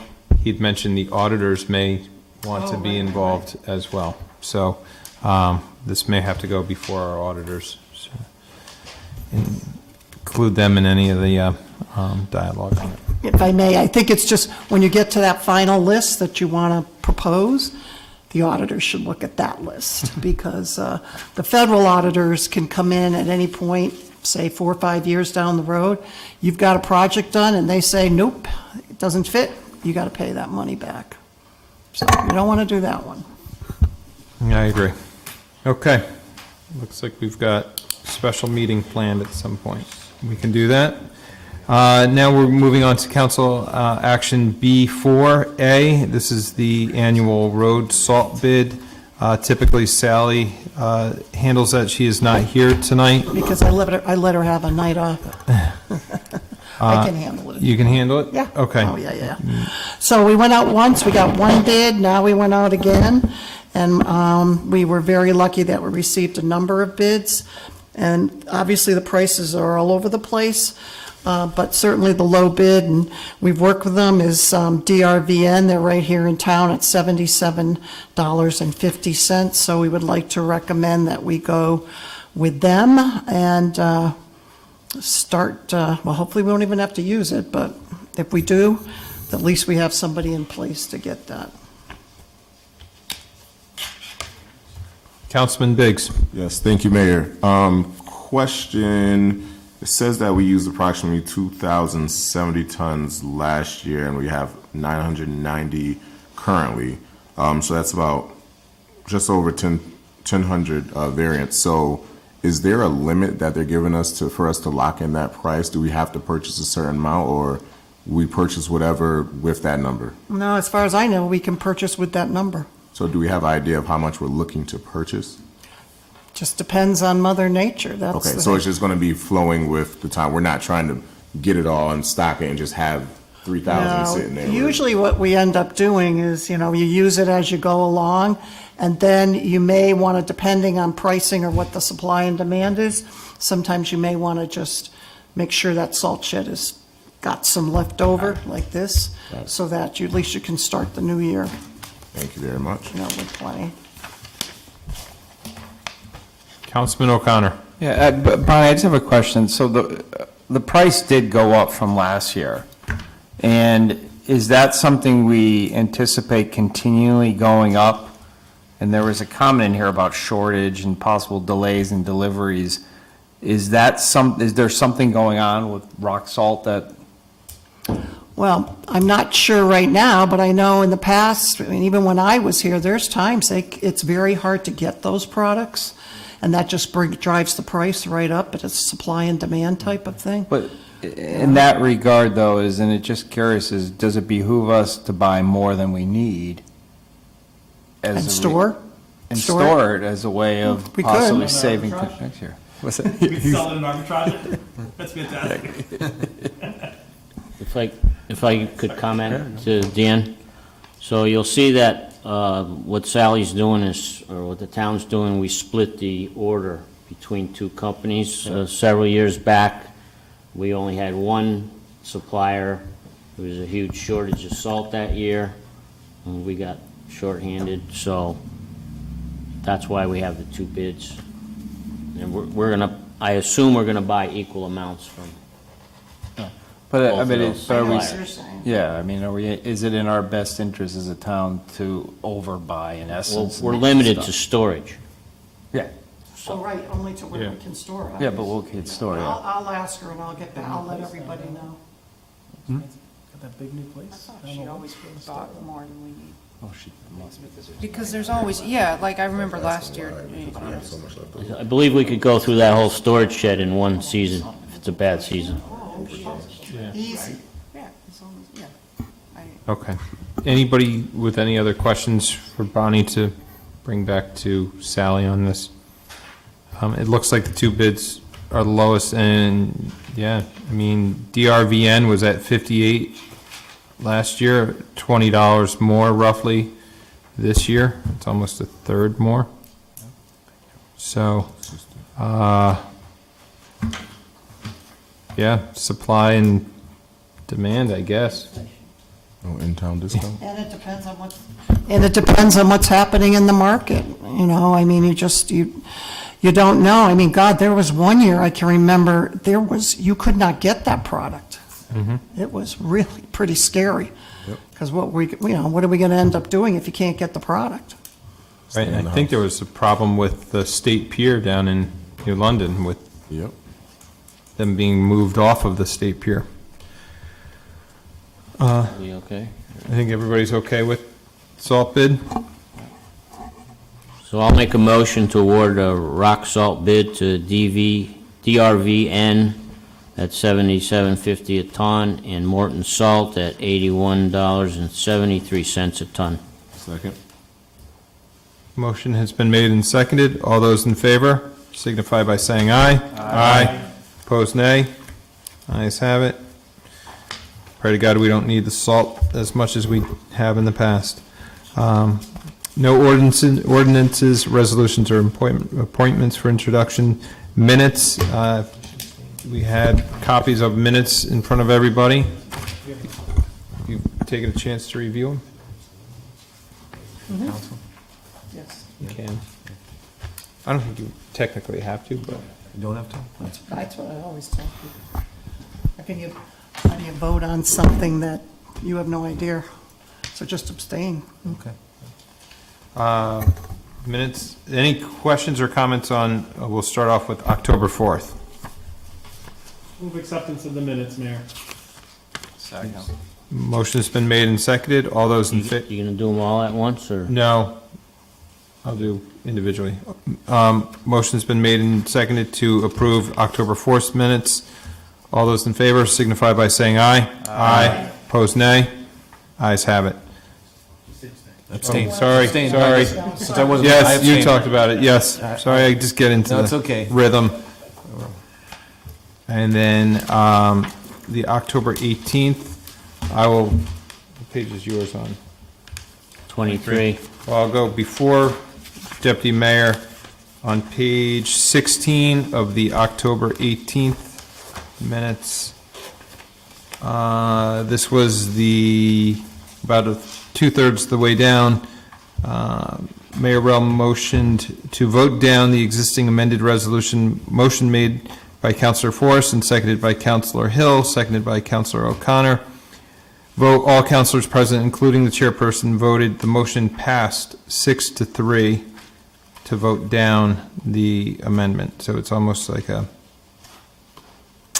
voting to not vote. So I guess the motion, instead of failed, should say motion passed 6-3.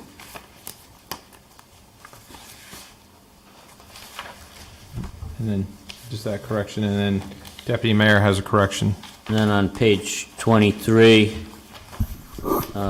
regarding the resolution, there was a correction. The Connecticut General Statute section was incorrect in the packet, Right. and it was changed to a Public Act 79607. So that appears in two places. I just wanted to make note of that correction. Yes, the deputy mayor said it correctly, we had it wrong. I asked the town clerk to call the state, and were they okay with changing that? And they said they were, so that's why you'll see that, but that was our fault. Move acceptance as corrected? Second. All those in favor signify by saying aye. Aye. Opposed, nay. Abstention? I abstain. Okay, motion carries. Oh, everybody's got to vote. Or, everybody, did they do it? I think they did. I think I heard it. And then this says unapproved for November 8th. This is the special meeting. Everybody have a chance to take a look at it.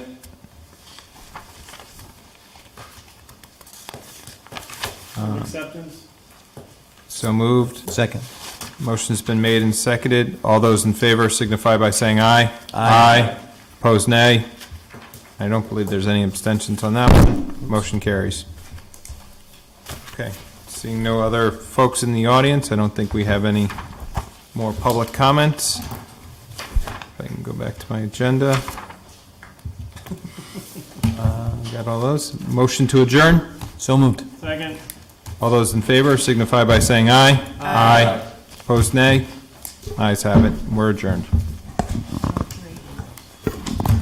Thank you all, have a great Thanksgiving. Happy Thanksgiving.